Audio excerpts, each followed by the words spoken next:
नमस्कार दोस्तों, कैसे हैं आप लोग।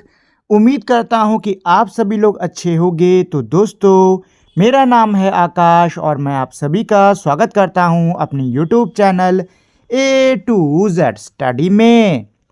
और आज की इस वीडियो में मैं आपको पढ़ाऊंगा क्लास 7 सोशल साइंस की book exploring society India and beyond का चैप्टर नंबर 12 अंडरस्टैंडिंग मार्केट। तो दोस्तों, इस वीडियो में आगे बढ़ने से पहले मैं आप लोगों से एक छोटी सी रिक्वेस्ट करना चाहूँगा कि अगर आप लोगों ने अभी तक मेरे इस वीडियो को लाइक, शेयर और मेरे चैनल को सब्सक्राइब नहीं किया है तो प्लीज़ फटाफट से आप लोग इस वीडियो को लाइक, शेयर और मेरे चैनल को सब्सक्राइब कर दीजिए। तो दोस्तों, इस चैप्टर के फ्रंट पेज पर सबसे पहले यहाँ पे एडम स्मिथ, जो कि 18वीं सेंचुरी में एक इकोनॉमिस्ट थे, उनके द्वारा बोला हुआ एक कोट दिया हुआ है। तो पहले तो हम लोग इस कोट को पढ़ लेते हैं, समझ लेते हैं और उसके बाद में फिर हम लोग इस चैप्टर में आगे बढ़ेंगे। ठीक है, तो देखिए, इन्होंने कहा था prosperity emanates from the market that developed when people need goods and services that they can't create themselves. क्या इसका मतलब? इसका मतलब ये है कि प्रॉस्पेरिटी यानी कि समृद्धि, खुशहाली उस बाजार से आती है जो तब बनता है जब लोगों को ऐसा सामान या ऐसी सेवाएं मिलती हैं जिनकी कि उनको ज़रूरत तो होती है लेकिन वे उन्हें खुद नहीं बनाते।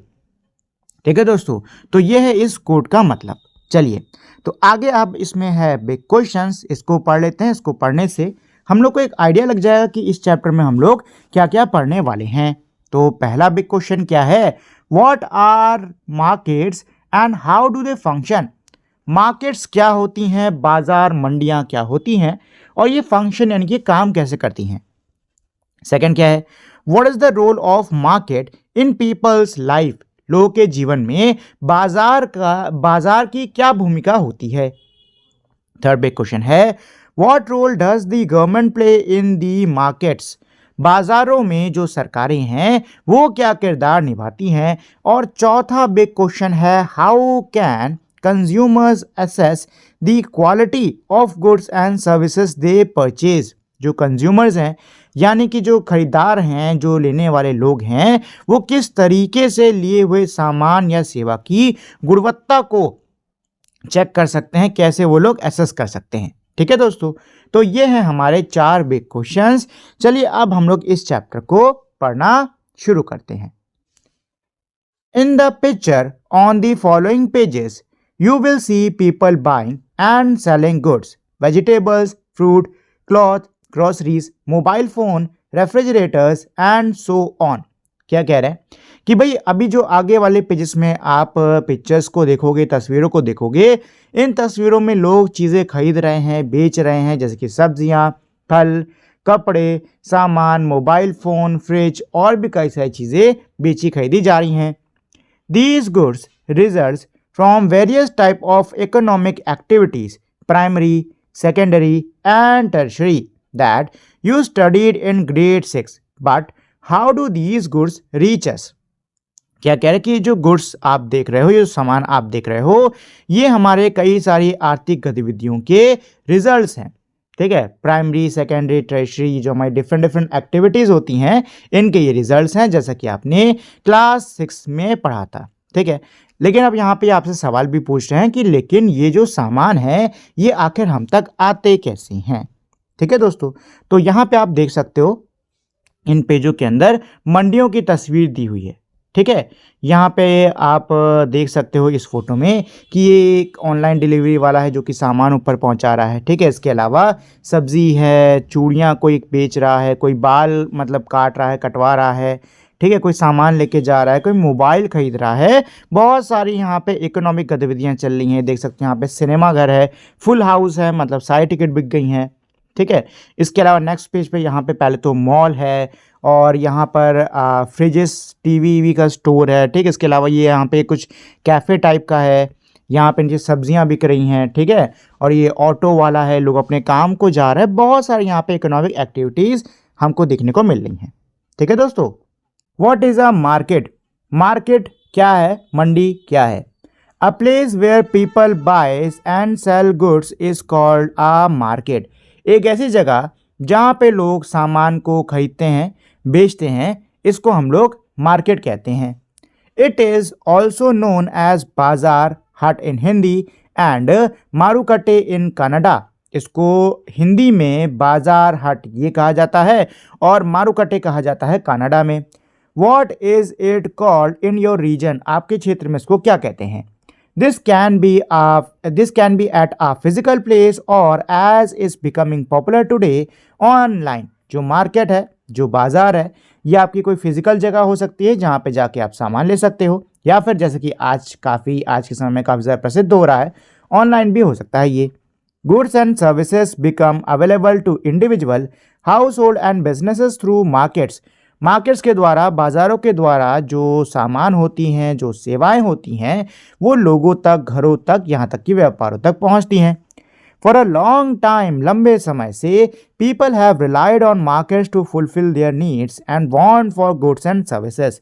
लंबे समय से लोग जो हैं वो मार्केट्स यानी कि मंडियों पर निर्भर करते थे अपनी जो सामानों की, सुविधाओं की जो ज़रूरतें हैं, जो मांग है, उसको पूरा करने के लिए. इन एडिशन, इसके साथ साथ market connect people, tradition and ideas. जो मार्केट्स होती हैं, जो मंडियां होती हैं, जो ये बाज़ार होते हैं, ये लोगों को, परंपराओं को और विचारों को, उपायों को जोड़ते हैं. Let us see an example of a market from 16th century India.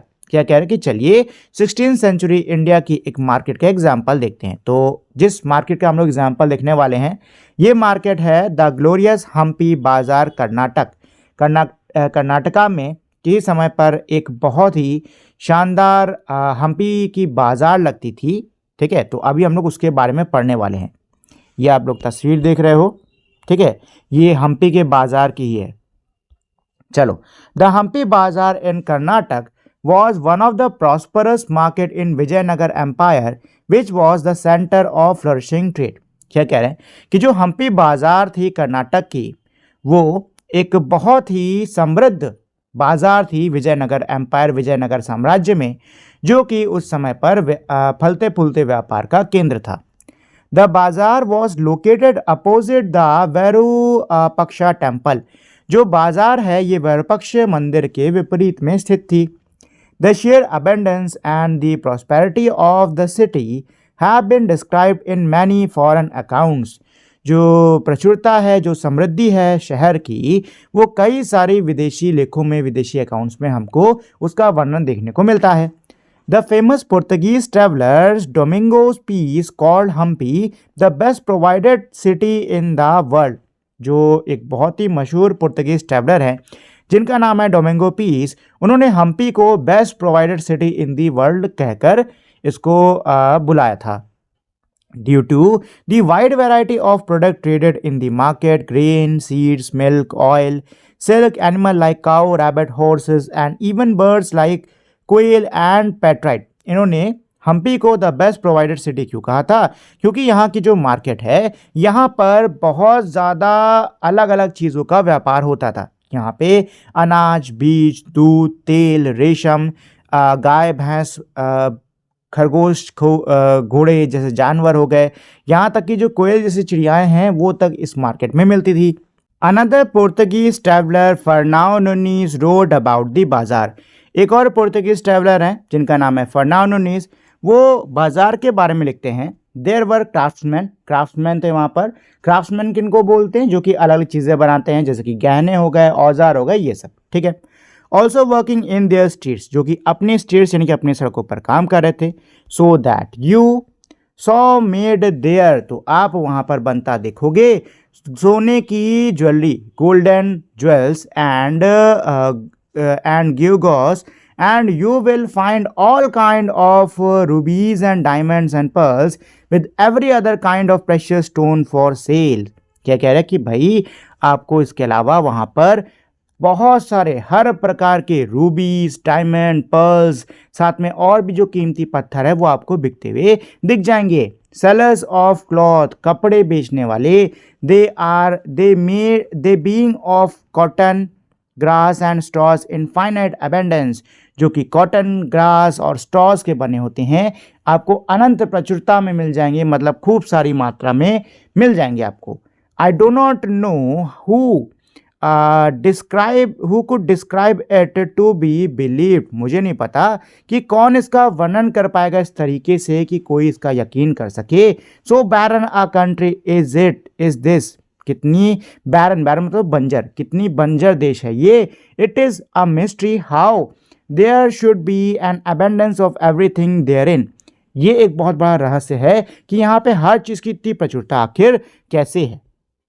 ठीक है, let's explore. Can you imagine what kind of bazaar must have look like during its peak, क्या आप कल्पना कर सकते हो कि ये किस प्रकार की बाजार होगी अपनी पीक, अपनी चरम के दौरान। ठीक है, तो देखो जैसा कि हमें इन ऊपर के दो अकाउंट से पढ़ने में समझने में आ रहा है कि भाई ये जो बाजार थी ये बहुत ही समृद्ध बाजार थी, यहाँ पे सब कुछ मिलता था और बहुत भारी भारी मात्रा में मिलता था, ऐसा नहीं कि थोड़ी बहुत मात्रा में मिल रहा है, बहुत ही भारी मात्रा में मिलता था और अलग अलग चीज़ें जो भी आप चाहो वो यहाँ पे मिल जाया करती थी। तो ये एक ऐसी बाजार थी जहाँ पे जो भी ज़रूरत हुई थी लोग उसको पूरा करने के लिए यहाँ जाते थे और उनकी ज़रूरतें पूरी हो भी जाया करती थी। ठीक है, सेकंड्स में क्या है, do you know of any old market from your state, आपके स्टेट, आपके राज्य से क्या आपको कोई पुरानी मार्केट के बारे में पता है। How would they be similar और डिफरेंट फ्रॉम टुडेज मार्केट, वो आज की मार्केट से कैसी सिमिलर या कैसी अलग होंगी।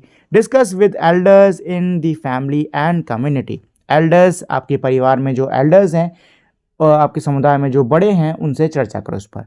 ठीक है दोस्तों, तो देखो मैं आपको अपनी एक छोटी सी स्टोरी टाइप की बताता हूँ। देखो पहले की जो मार्केट होती थी ना वो काफ़ी सिंपल सी मार्केट हुआ करती थी। ठीक है, लोग जो है मार्केट में ज़्यादातर ज़मीन पर बैठते थे या फिर स्टूल या तख्त होता था, उसके ऊपर उनका जो भी सामान होता था ना वो रखते थे। ठीक है, आप जाते थे, मोल भाव करते थे, सामान उनसे जो भी लेना था ले लिया करते थे। ठीक है, ईजिली सारा सामान आपको सामने मिल जाता था, आप देख के आराम से जो सामान लेना ले सकते थे। ठीक है, अब की मार्केट थोड़ी सी डिफरेंट हो गई है, अब की मार्केट थोड़ी सी हाई एंड हो गई है। ठीक है, अब आप मॉल्स में जाते हो, ठीक है, और भी ऑनलाइन अब तो सामान मंगा सकते हो, तो काफ़ी कुछ डिफरेंस तो आ गया है। ठीक है, पहले की मार्केट में अभी की मार्केट में डिफरेंस तो काफ़ी ज़्यादा है। ठीक है दोस्तों, चलिए इसके अलावा अपने घर के जो बड़े हैं उनसे भी इस मामले पर चर्चा कर सकते हो। ठीक है, चलो let us learn more about markets and how they function. चलिए अब हम लोग मार्केट्स के बारे में, बाजारों के बारे में और सीखते हैं और वो कैसे फंक्शन करते हैं इसके बारे में और सीखते हैं। Let's explore. Observe the illustration, ये जो इलस्ट्रेशन है, जो तस्वीर है, इसको ऑब्जर्व करो। What are these people discussing, ये लोग क्या डिस्कस कर रहे हैं। सो आई थिंक ये लोग डिस्कस कर रहे होंगे प्राइस, हो सकता है डिस्कस कर रहे हो। Imagine you and your partner as a buyer and a seller of guavas. Imagine करो कि आप और आपके दोस्त जो है ना वो एक गुआवा बेचने वाला है, एक खरीदने वाला है, ऐसा इमेजिन कर लो। Prepare a set of dialogue between both of you and present it in your class as a skit. और skit के आपको क्या करना है, आपको आप दोनों के बीच में क्या डायलॉग्स होंगे, क्या वाद विवाद होगा, क्या बातचीत होगी, आपको ये तैयार करना है और स्किट के रूप में, नाटक के रूप में, मजाकी नाटक के रूप में आपको उसको अपने क्लास के सामने प्रस्तुत करना होगा। ठीक है, चलो। Certain features are required for a place to be called a market. किसी भी जगह को मार्केट यानी कि बाजार, मंडी कहलाने के लिए कुछ फीचर्स होते हैं जो कि होने ज़रूरी हैं।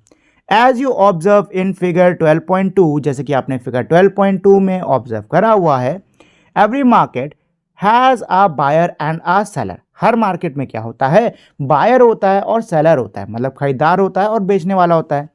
दे both need to agree on a price at which the transaction would take place. उन दोनों को ही एक प्राइस पर, एक कीमत पर अग्री होना होता है, राजी होना होता है किसी भी भुगतान को होने के लिए। ठीक है, price is an important features in completing a transaction. किसी भी ट्रांजैक्शन को, किसी भी भुगतान को पूरा करने के लिए, किसी भी लेन देन को पूरा करने के लिए जो प्राइस है यानी कि जो कीमत है, ये हमारा एक बहुत ही महत्वपूर्ण फीचर है, बहुत ही महत्वपूर्ण गुण है, बहुत ही महत्वपूर्ण चीज़ है।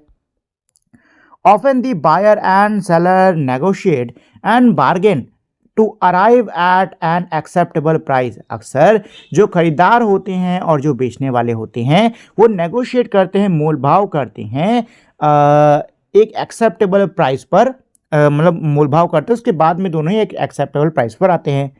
What type of negotiation and bargaining took place in your skit? आपके स्किट में कौन सी नेगोशिएशन, कौन सी बार्गेनिंग हुई? ठीक है, एक चीज़ बताओ ना, मुझे बार्गेनिंग करनी भाई नहीं आती, मैं सही बता रहा हूँ, मुझसे बार्गेनिंग नहीं हो पाती है। ठीक है, मैंने देखा अपनी मम्मी को और बाकी लोगों को बार्गेनिंग करते हुए, लेकिन मुझे बिल्कुल भी बार्गेनिंग नहीं आती है। मैं दुकान जाता हूँ, दुकान वाला बोलता है भैया 250 का है, मैं 250 पकड़ा के आ जाता हूँ। ठीक है, मेरी मम्मी जाती हैं, वो कहो सामान को 200 में लेकर आ जाएँ।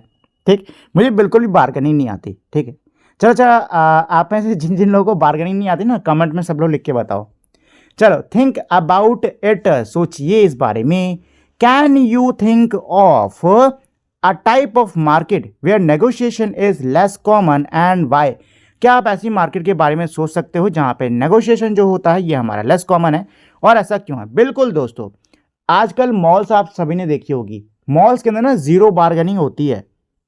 मॉल्स के अंदर जीरो बार्गेनिंग होती है, जो प्राइस लिखा होता है ना, आपको उसी प्राइस पे सामान लेना होता है, लेना है लो, नहीं तो ना लो, लेकिन बार्गेनिंग नहीं होगी।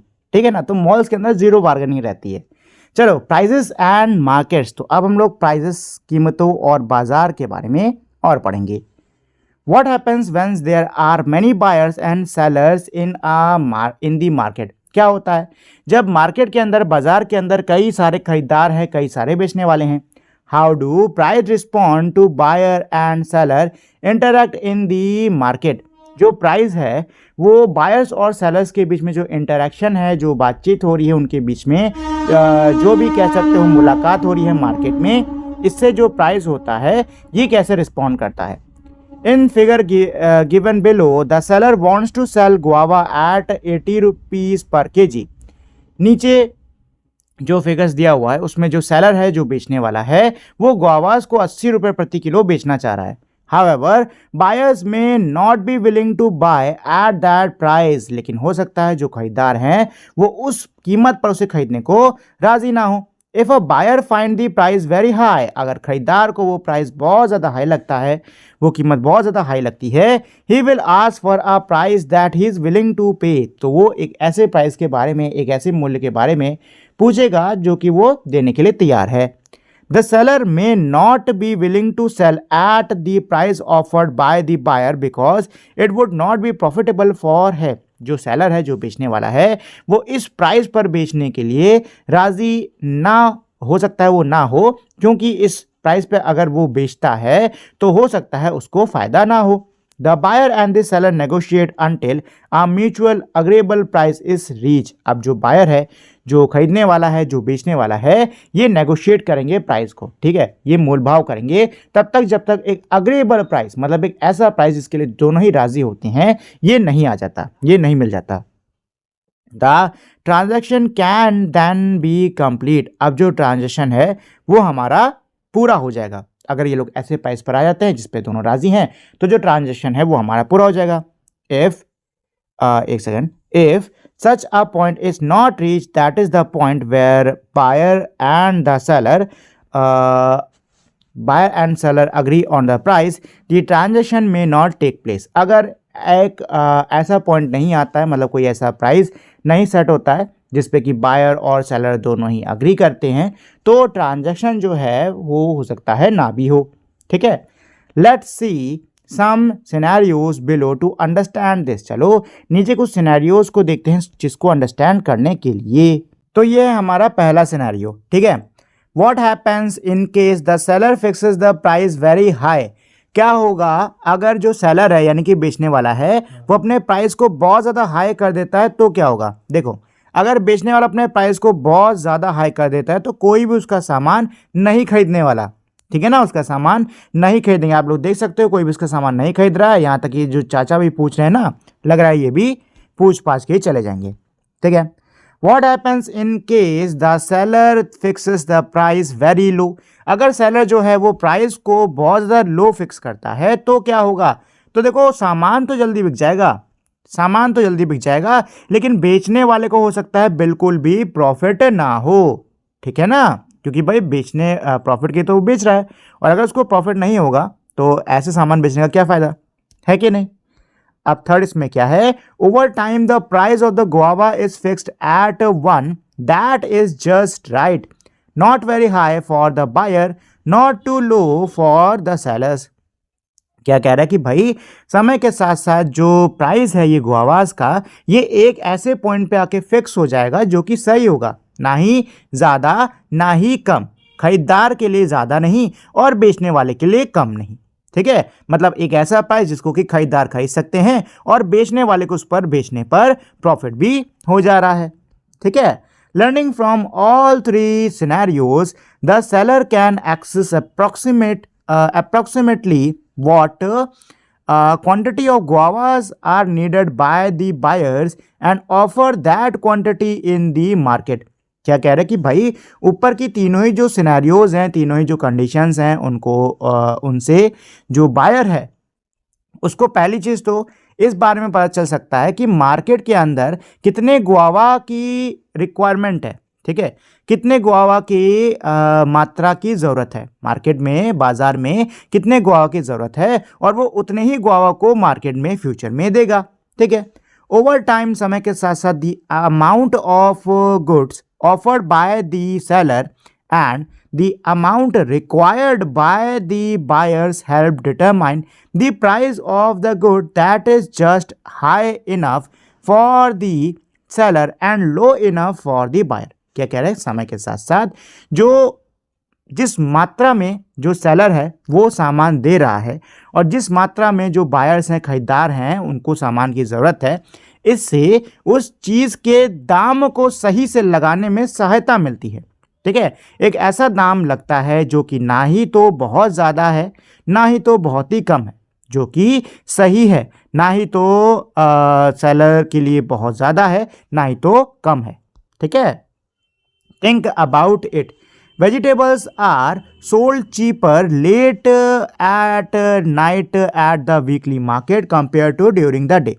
क्या कह रहे हैं कि भाई जो वीकली मार्केट होती हैं, जो हफ्ते वाली मार्केट्स होती हैं, उनमें रात के समय में जो सब्जियां होती हैं वो बहुत ज़्यादा सस्ती बिकती हैं दिन के कंपैरिजन में, दिन की तुलना में।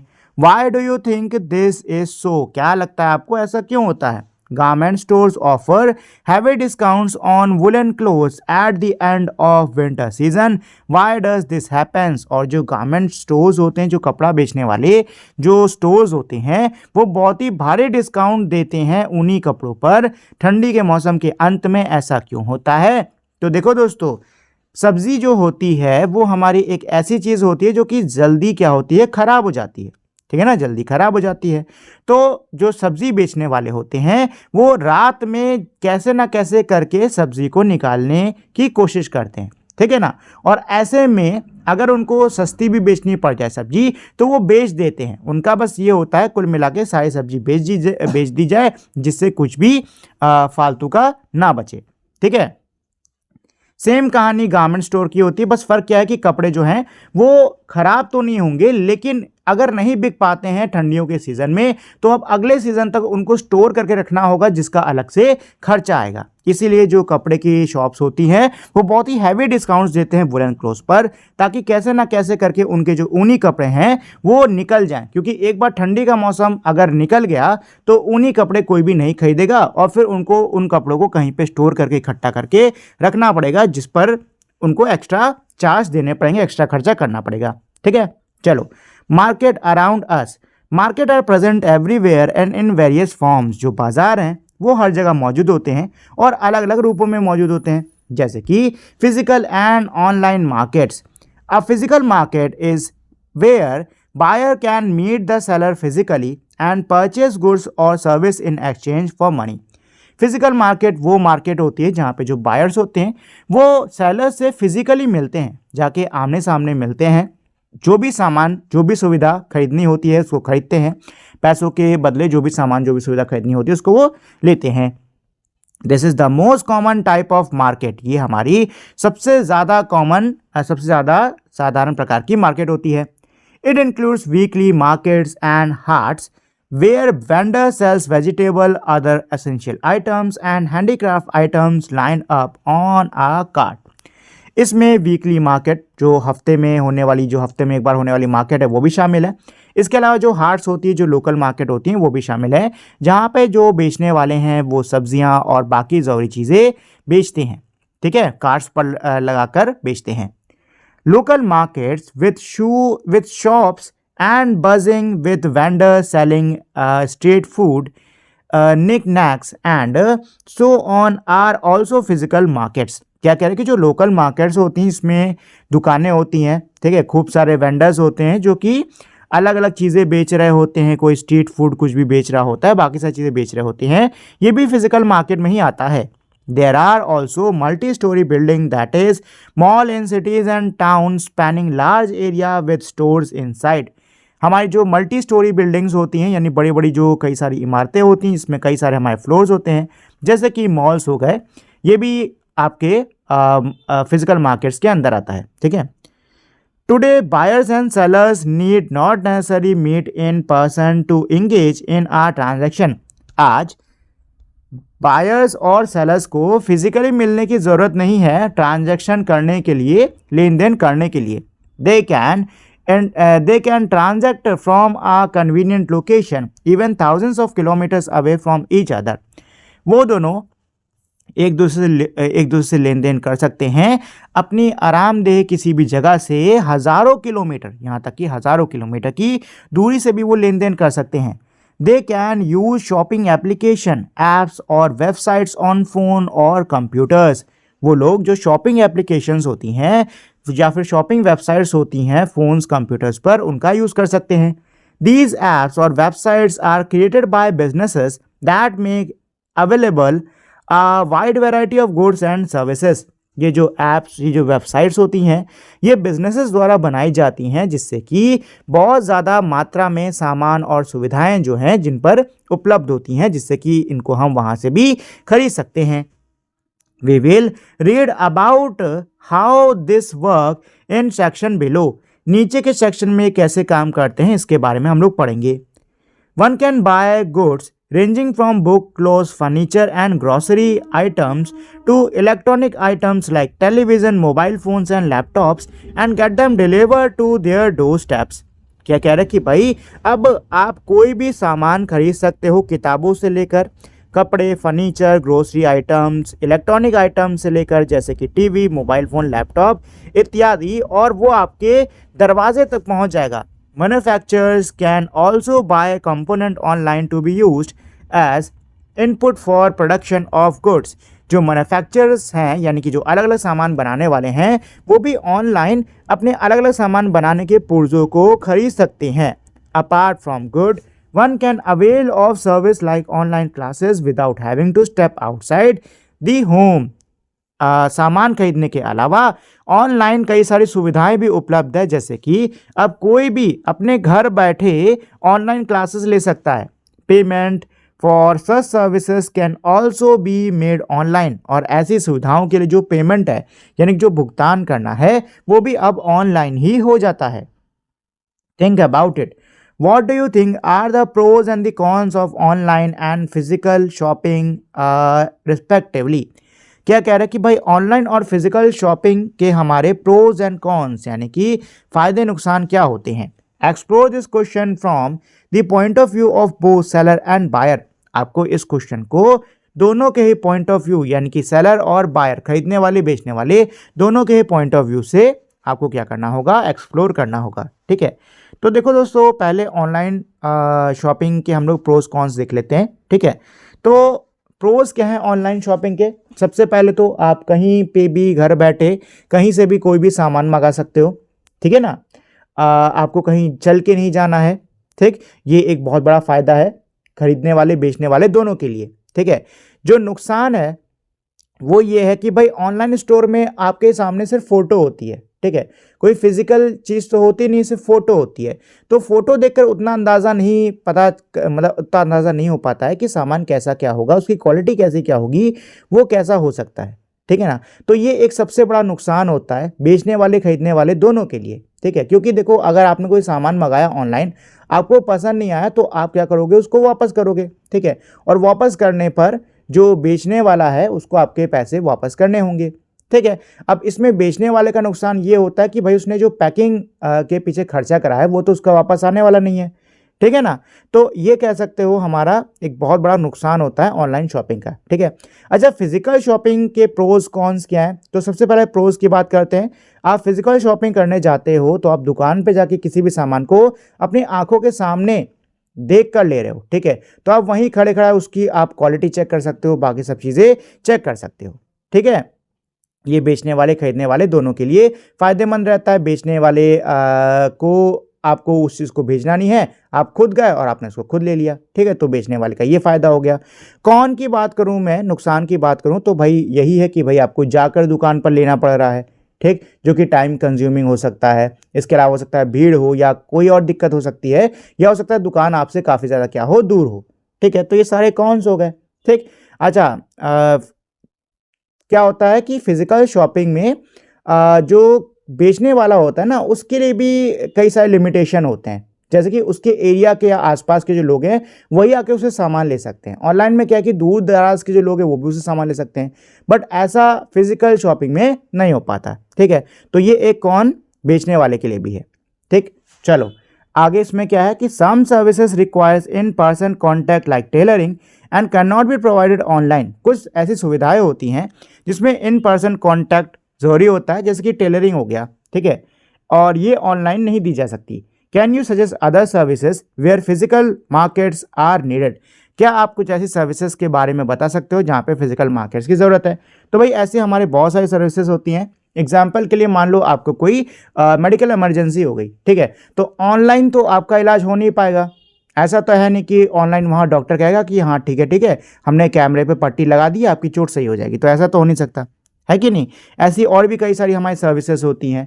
एग्जाम्पल के लिए आपको आपकी गाड़ी की सर्विसिंग करानी, तो वो ऑनलाइन नहीं हो पाएगी, वो तो आपको फिजिकली जाके करानी पड़ेगी, है कि नहीं। ऐसा तो है नहीं कि वो स्टोर में बैठे बैठे एक वीडियो चला देगा और आपकी गाड़ी की सर्विसिंग अपने आप हो जाएगी, ठीक। चलिए तो आगे बढ़ते हैं इसमें। There are other type of markets that do not transact good and services. बाकी हमारी और भी प्रकार की मार्केट्स होती हैं जहाँ पे सामानों और सुविधाओं का लेन देन नहीं होता है, ठीक है। इनके बीच में भुगतान या लेन देन इनका नहीं होता है। One of them is share और स्टॉक मार्केट। उनमें से एक है शेयर या फिर स्टॉक मार्केट।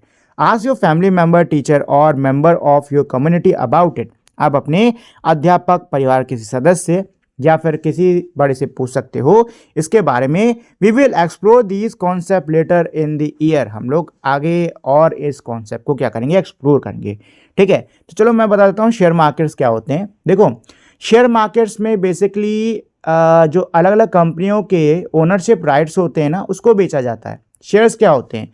शेयर्स का मतलब एक तरीके से आम भाषा में कहें तो हिस्सा, ठीक है।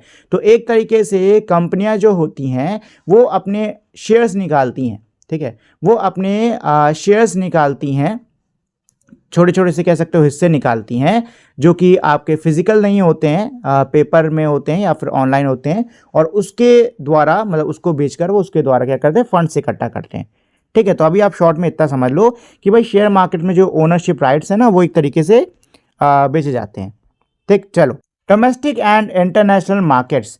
तो दोस्तों अब हम लोग डोमेस्टिक मार्केट किसको बोलते हैं, इंटरनेशनल मार्केट किसको बोलते हैं, इस चीज़ को पढ़ने वाले हैं। A market where goods and services are bought and sold within the geographical boundaries of the country is called a domestic market. एक ऐसी मार्केट, एक ऐसा बाजार जहां पे सामान और सेवाओं को खरीदा जा रहा है, बेचा जा रहा है देश की सीमाओं के अंदर, उसको हम लोग डोमेस्टिक मार्केट कहते हैं। फॉर एग्जाम्पल, उदाहरण के लिए, to print this book paper was procured from big paper mill located all over India. उदाहरण के लिए इस किताब को प्रिंट करने के लिए जो कागज़ है उसको भारत भर में अलग अलग जगह पर मौजूद जो बड़े बड़े पेपर मिल्स है वहाँ से लिया गया है। The transaction between the buyer and the seller took place within the country. जो ट्रांजैक्शन है, जो भुगतान है, जो लेन देन है बेचने वाले खरीदने वाले के बीच में, वो देश के अंदर ही हुआ है। इंटरनेशनल मार्केट एग्जिस्ट आउटसाइड आ नेशंस बाउंड्री। इंटरनेशनल मार्केट जो अंतर्राष्ट्रीय मार्केट्स होती हैं, अंतर्राष्ट्रीय बाजार होते हैं, ये किसी देश के बाउंड्री सीमाओं के परे होते हैं, बाहर स्थित होते हैं। The sellers in one country export their products to another country. किसी भी देश के, किसी भी एक देश के जो सेलर्स होते हैं, बेचने वाले होते हैं, वो अपने सामान को दूसरे देश में बेचते हैं. और the buyer in one country import products produced in another country. या फिर जो बायर्स होते हैं, जो खरीदार होते हैं किसी एक देश के, वो दूसरे देश में बने हुए किसी सामान को मंगाते हैं. Thus, trade occurs across borders of countries. और इसी तरीके से देशों की सीमाओं के बाहर जो व्यापार है वो होता है. ठीक है, तो यहाँ पे जो अगली इमेज दी हुई है, इसमें आप लोग देख सकते हो इंडिया के एक्सपोर्ट और इंपोर्ट को, कि हम किससे क्या इंपोर्ट कर रहे हैं, हम उसको क्या एक्सपोर्ट कर रहे हैं. ठीक है, चलिए. Don't miss out. India was world's largest importers of vegetable oil like palm oil, sunflower oil and soybean oil in 2024. 2024 में भारत जो है वो दुनिया का सबसे ज़्यादा जो तेल होता है, वनस्पति तेल होता है, जैसे कि पाम ऑयल हो गया, सनफ्लावर ऑयल हो गया, सोयाबीन ऑयल हो गया, उसको मंगाने वाला देश था.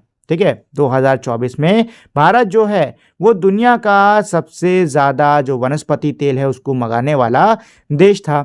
Most of the palm oil is imported from Malaysia, Indonesia and Thailand.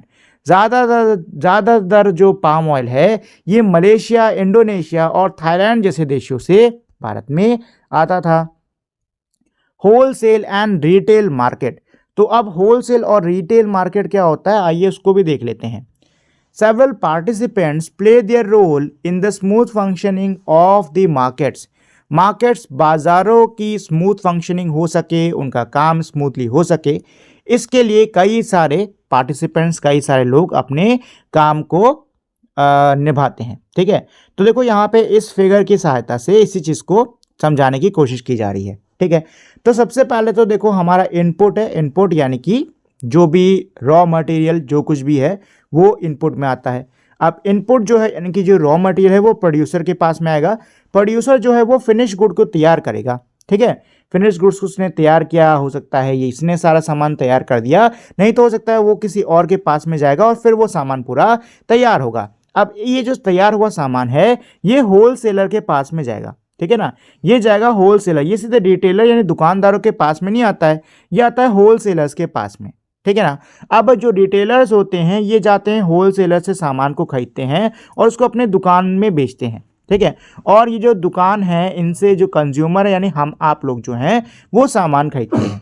ठीक है, तो सबसे पहले क्या होता है, सामान पैदा होता है. ठीक है, फिर ये जो सामान फैक्ट्रियों में, कारखानों में जब तैयार होता है तो तैयार होने के बाद में होल सेलर्स के पास में आता है. होल सेलर से ये सामान रिटेलर्स के पास में आता है और रिटेलर से ये सामान जो कंज्यूमर्स होते हैं यानी कि हम आप लोग जो हैं उनके पास में आता है. ठीक है दोस्तों, चलिए let's explore. Observe the diagram and describe the flow of goods from the manufacturer slash producer to the consumer. क्या कह रहा है कि जो डायग्राम है उसको ऑब्जर्व करो और जो सामान का फ्लो हो रहा है हमारा मैन्युफैक्चरर से प्रोड्यूसर तक, मैन्युफैक्चरर से कंज्यूमर तक, उसको आप डिस्क्राइब करो. तो वो मैंने अभी आपको कर दिया है. What is the role of the wholesaler and the retailer in the floor. इस फ्लो में जो होल सेलर हैं और जो रिटेलर्स हैं इनका क्या रोल होता है. तो दोस्तों इनका रोल क्लियर है. जो होल सेलर्स हैं ये फैक्ट्रीज से, कारखानों से सामान को लेकर आते हैं. ठीक है, और जो रिटेलर है वो होल सेलर से सामान को खरीदता है. ठीक है ना. देखो होल सेलर जो होते हैं ये बल्क में बहुत सारा सामान उठाते हैं. जो फैक्ट्रियां होती हैं ना, जो कारखाने होते हैं वो बल्क में सामान बेचते हैं. वो खुला सामान नहीं बेचते हैं, वो बेचते हैं बल्क में. पूरा गट्ठा, पूरा कह सकते हो वो पेटी कैसे, हाँ पेटी निकाल देते हैं. और जो रिटेलर्स होते हैं वो जाके होल सेलर से खुले में सामान लेते हैं और हम लोग जो होते हैं वो जाके रिटेलर से सामान लेते हैं. ठीक है, इस तरीके से पूरा चलता है ये. In the case of physical markets, wholesalers buy goods in large quantities from the producers और मैन्युफैक्चरर्स ऑफ द प्रोडक्ट. क्या कह रहे हैं भाई, फिजिकल मार्केट्स में जो होलसेलर्स होते हैं वो बहुत ज़्यादा मात्रा में जो भी सामान है उसको प्रोड्यूसर से यानी उसको बनाने वाले से खरीद लेते हैं। For example, grain, vegetables and fruits are bought by wholesalers directly from farms. क्या कह रहे हो? उदाहरण के लिए जो अनाज होता है, जो सब्जियां होती हैं, जो फल होता है, उसको जो होलसेलर होता है वो सीधे खेतों से खरीद लेता है। The produce is then stored in large warehouses called godowns. उसके बाद में जो ये प्रोड्यूस है, जो ये उपज है, इसको बड़े बड़े गोडाउन्स में इकट्ठा करके रखा जाता है। In the case of perishable, the warehouses में also have cold storage facility. अगर पेरिशेबल गुड्स है, मतलब पेरिशेबल यानी कि ऐसा सामान जो कि जल्दी खराब हो जाता है, अगर ऐसा सामान है तो जहाँ पे स्टोर करा जाता है ना, वहाँ पे कोल्ड स्टोरेज फैसिलिटी होती है। कोल्ड स्टोरेज ये हमारे खास जगहें होती हैं जहाँ पे जो तापमान होता है उसको बहुत कम रखा जाता है, ठंडी ज़्यादा रखी जाती है, जिससे कि सामान लंबे समय तक सही रहता है। They are then bought to markets called mandis. उसके बाद में उस सामान को जो बाजार हैं जिनको मंडीज कहा जाता है वहां पर लेके आया जाता है। ठीक है। Similarly there exist wholesale markets for other commodities like chemical, electronic item and component, construction materials, automotive parts etcetera. इसी प्रकार से बाकी चीज़ों के लिए भी होलसेल मार्केट एग्जिस्ट करती है, जैसे कि केमिकल्स हो गए, इलेक्ट्रॉनिक आइटम हो गए, कोई सामान हो गया इलेक्ट्रॉनिक, कोई कंस्ट्रक्शन का सामान हो गया, या फिर गाड़ी का कोई पुर्जा उर्जा हो गया इत्यादि, इन सब की भी होलसेल मार्केट होती है। The wholesaler supplies goods to the shop. जो होलसेलर होता है वो सामान को शॉप्स तक सप्लाई करता है, दुकानों तक पहुंचाता है। And store located near house hold. घरों के करीब मौजूद जो दुकानें हैं, जो स्टोर्स हैं, वहाँ तक सामान होलसेलर पहुँचाता है। दी शॉपकीपर्स आर कॉल्ड रिटेलर्स। ये जो शॉपकीपर्स होते हैं इनको हम लोग रिटेलर्स बोलते हैं हिंदी में, जिनको किराना दुकान बोला जाता है। They sell good to the final consumer like us. और ये जो है गुड्स को, सामान को जो फाइनल कंज्यूमर्स हैं, हम और आप, हमको बेचते हैं। Unlike wholesalers, retailer sells in smaller quantities. Wholesalers की तरह नहीं, जो रिटेलर्स होते हैं, जो किराना दुकानदार होते हैं, ये कम कम मात्रा में सामान को बेचते हैं। And the products are meant for consumption rather than resale. और जो प्रोडक्ट्स है, जो सामान है, उसको कंजम्पशन के लिए, खपत के लक्ष्य से बेचा जाता है, ना कि रीसेल करने के लिए कि उसको खरीद के फिर से रीसेल करेंगे। Retail stores also exist for services like salon, movie theatre and restaurants. Retail stores जो हैं वो हमारी बाकी जो सेवाएं हैं, जैसे कि सलून हो गए, मूवी थिएटर हो गए, रेस्टोरेंट हो गए, इनके लिए भी होती हैं।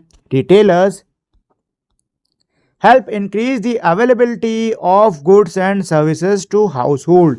जो रिटेलर्स होते हैं, जो ये किराना वाले होते हैं, ये जो सामान और जो सेवाएं हाउस होल्ड, घरों के लिए जो ज़रूरी होती है ना, उनको अवेलेबल कराने में हेल्प देते हैं। उनको अवेलेबल कराने में, उनकी बढ़ोतरी कराने में ये क्या करते हैं? हेल्प देते हैं। ठीक है। इन सम केसेस, कुछ केसेस में it may be difficult for wholesaler to reach a large number of retailers because of distance और एंड टेरेन्स। क्या कह रहे हैं? कुछ केसेस में होलसेलर्स के लिए काफ़ी ये कठिन हो जाता है कि वो ज़्यादा जो रिटेलर्स हैं उन तक पहुंच सकें। ठीक है। अब ये दूरी की वजह से भी हो सकता है, जगह की वजह से भी हो सकता है कि जो होलसेलर्स हैं वो ज़्यादा रिटेलर्स तक नहीं पहुंच पा रहा है। तो इस केस में जो डिस्ट्रीब्यूटर्स होते हैं ना, वो आते हैं। ठीक है। डिस्ट्रीब्यूटर्स जो हैं वो इस केस में आते हैं। ये जो गैप हुआ है उसको भरने का काम डिस्ट्रीब्यूटर्स का ही होता है। अच्छा, डिस्ट्रीब्यूटर्स कौन होते हैं? ये मिडिल मैन होते हैं, जो कि होलसेलर से सामान को लेते हैं और उसको जो रिटेलर्स है उस तक पहुंचाते हैं। Do you remember the middleman of milk in the Amul story from grade 6? Class 6 की जो अमूल स्टोरी में जो मिडिलमैन था, मिल्क वाला, क्या आपको वो याद है? However, the distribution channel is different in case of online markets. लेकिन ऑनलाइन मार्केट्स की कंडीशन में जो डिस्ट्रीब्यूशन चैनल है ये हमारा काफ़ी ज़्यादा डिफरेंट होता है। Here, manufacturers send bulk quantities of their products to the warehouses of businesses that sell through online apps. यहाँ पर जो मैन्युफैक्चरर्स होते हैं, यानी कि जो सामान को बनाने वाले होते हैं, वो बल्क में, मतलब बहुत ज़्यादा मात्रा में सामानों को, जो ये ऐप रन करने वाले बिजनेस होते हैं ना, इनके वेयर हाउस में सामानों को ही भेज देते हैं। Consumer buys the product from the online option, website और मोबाइल एप्लीकेशन। जो कंज्यूमर्स होते हैं अब वो ऑनलाइन ऑप्शन से, मोबाइल ऐप से या वेबसाइट से जो सामान होता है ना उसको खरीदते हैं।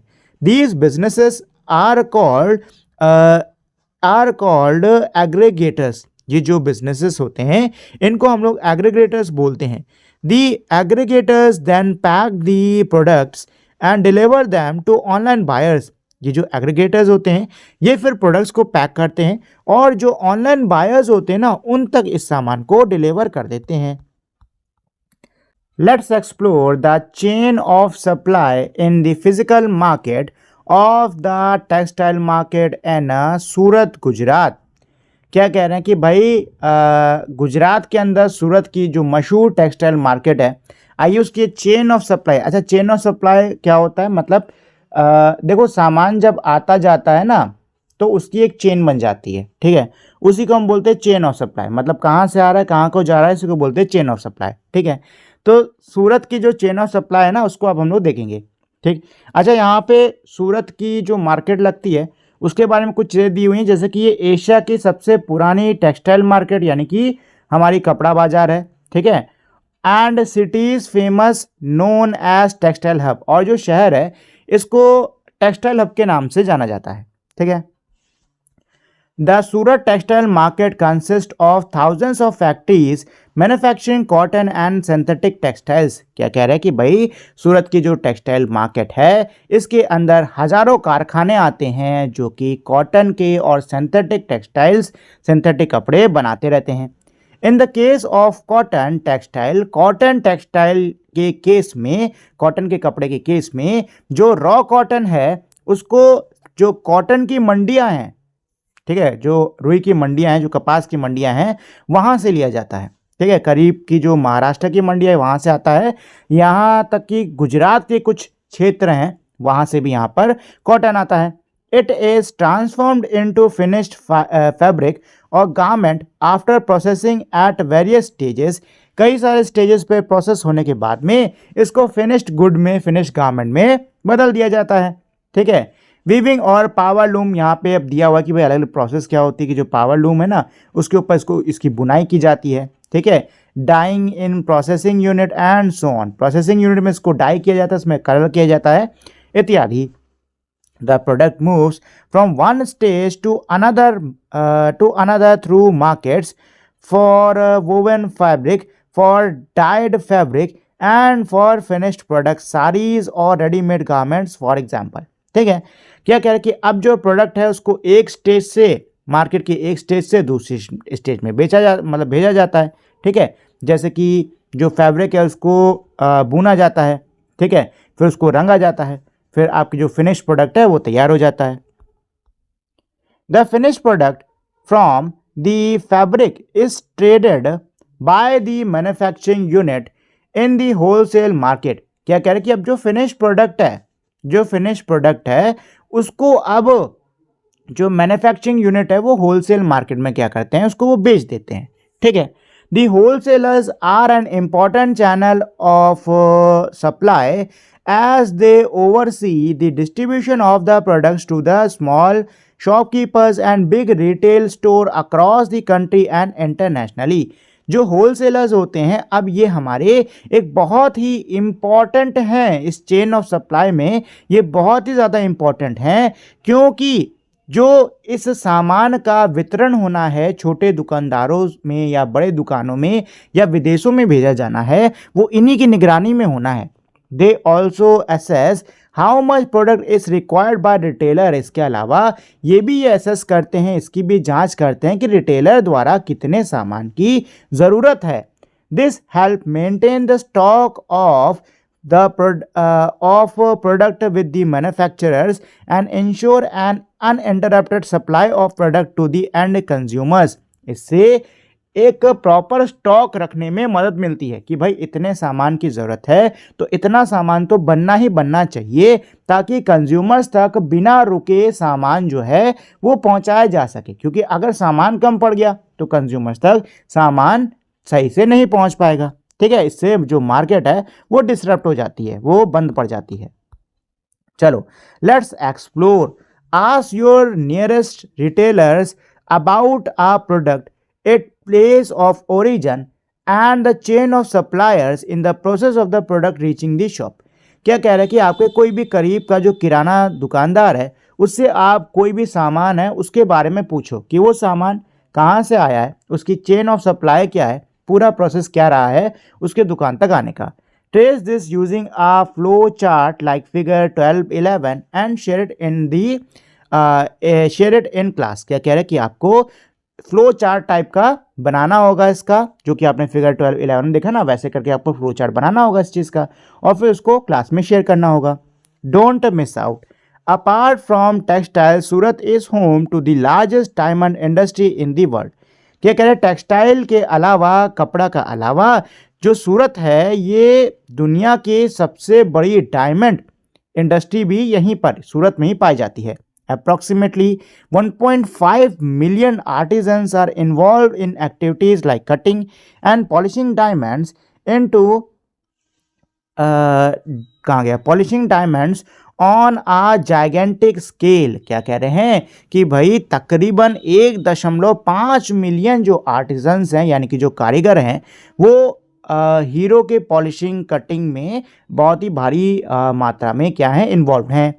Trade flourished here from the 16th century onward. यहाँ पे जो व्यापार है वो 16वीं सदी के आगे से काफ़ी फलता फूलता आया है. The city's location on the west coast led to the setting up of port and road network that continues to be important today. जो सिटी की लोकेशन है वो ऐसी है जिससे कि पोर्ट्स और रोड नेटवर्क बहुत ही अच्छा बिछ गया है इसके चारों तरफ, जो कि आज भी बहुत ज़्यादा महत्वपूर्ण है. Communities of expert artisans and skilled persons have lived here for centuries. कई सारे स्किल्ड जो वर्कर्स हैं, जो कारीगर हैं, उनके जो समुदाय हैं वो यहाँ पर सदियों से रहते आए हैं. Their skills have been passed on over generation making it a flourishing city. उनकी जो स्किल है वो जनरेशन बाय जनरेशन, पीढ़ी दर पीढ़ी पास हुई है, जिससे कि ये जो सिटी है हमारा काफ़ी ज़्यादा फ्लरिशिंग है, काफ़ी फली फूली है. Can you spot the port, highway and railway network on the map in figure 12.24. क्या कह रहे हैं कि भाई जो मैप दिया हमारा 12.24 में, उसमें जो पोर्ट्स हैं, हाईवेज़ हैं और जो रेलवे नेटवर्क्स हैं, क्या आप उनको पहचान पा रहे हो? How do you think they help make Surat a trading hub. आपको क्या लगता है कि इन्होंने सूरत को ट्रेडिंग हब बनने में कैसे सहायता दी? देखिए दोस्तों, किसी भी जगह को ट्रेडिंग हब बनने के लिए सबसे ज़्यादा महत्वपूर्ण जो चीज़ होती है वो होती है कि वहाँ पर सामान जो है वो बिना किसी रोक टोक के आता रहे, जाता रहे. ठीक है, और इसके लिए बहुत ही ज़रूरी है कि अच्छे रोड्स और अच्छे पोर्ट्स होने चाहिए, क्योंकि यहीं से सामान आने वाला है, जाने वाला है. अगर अच्छी सड़कें नहीं हैं, अच्छे पोर्ट्स नहीं हैं, तो सामान के आने जाने में दिक्कत होगी, जिससे कि व्यापार में दिक्कत होगी. ठीक है दोस्तों. The role of market in people's life, as we can see from the section above. जैसे कि हम लोग ऊपर के सेक्शन से देख सकते हैं, market play an important role in the economic life of the people. जो मार्केट हैं, जो हमारे बाज़ार हैं, ये बहुत ही महत्वपूर्ण भूमिका निभाते हैं लोगों के आर्थिक जीवन में. It facilitate transactions between producers and consumers. इसमें जो प्रोड्यूसर्स होते हैं, जो कंज्यूमर्स होते हैं, मतलब कि जो सामान बनाने वाले होते हैं, और जो उनकी खपत करने वाले होते हैं, इनके बीच में क्या होते हैं, ट्रांजैक्शंस, लेन देन होते हैं. ठीक है. It help individuals, household and businesses access goods and services that they need and can not produce themself. इसमें इनकी सहायता से जो लोग हैं, जो घर हैं, यहाँ तक कि जो व्यापार हैं, उनको वो सामान और सेवाएं मिल पाती हैं जिनकी कि उनको ज़रूरत होती है और जो कि वो खुद से नहीं बना सकते. Think about it. We have discussed different dimension of markets. हमने मार्केट्स के बाज़ारों के अलग अलग डायमेंशंस, अलग अलग पहलुओं को डिस्कस करा. Can we imagine what life might be without markets. क्या हम इमेजिन कर सकते हैं, कल्पना कर सकते हैं कि बिना मार्केट्स के, बिना बाज़ारों के जीवन कैसा होता? What would happen if farmer did not bring rice, wheat, dal, vegetable and fruits to the markets? क्या होता अगर जो किसान है वो अपने गेहूं को, चावल को, दालों को, सब्जियों को, फलों को मार्केट तक नहीं लाते तो क्या होता, मंडी तक नहीं लाते तो क्या होता।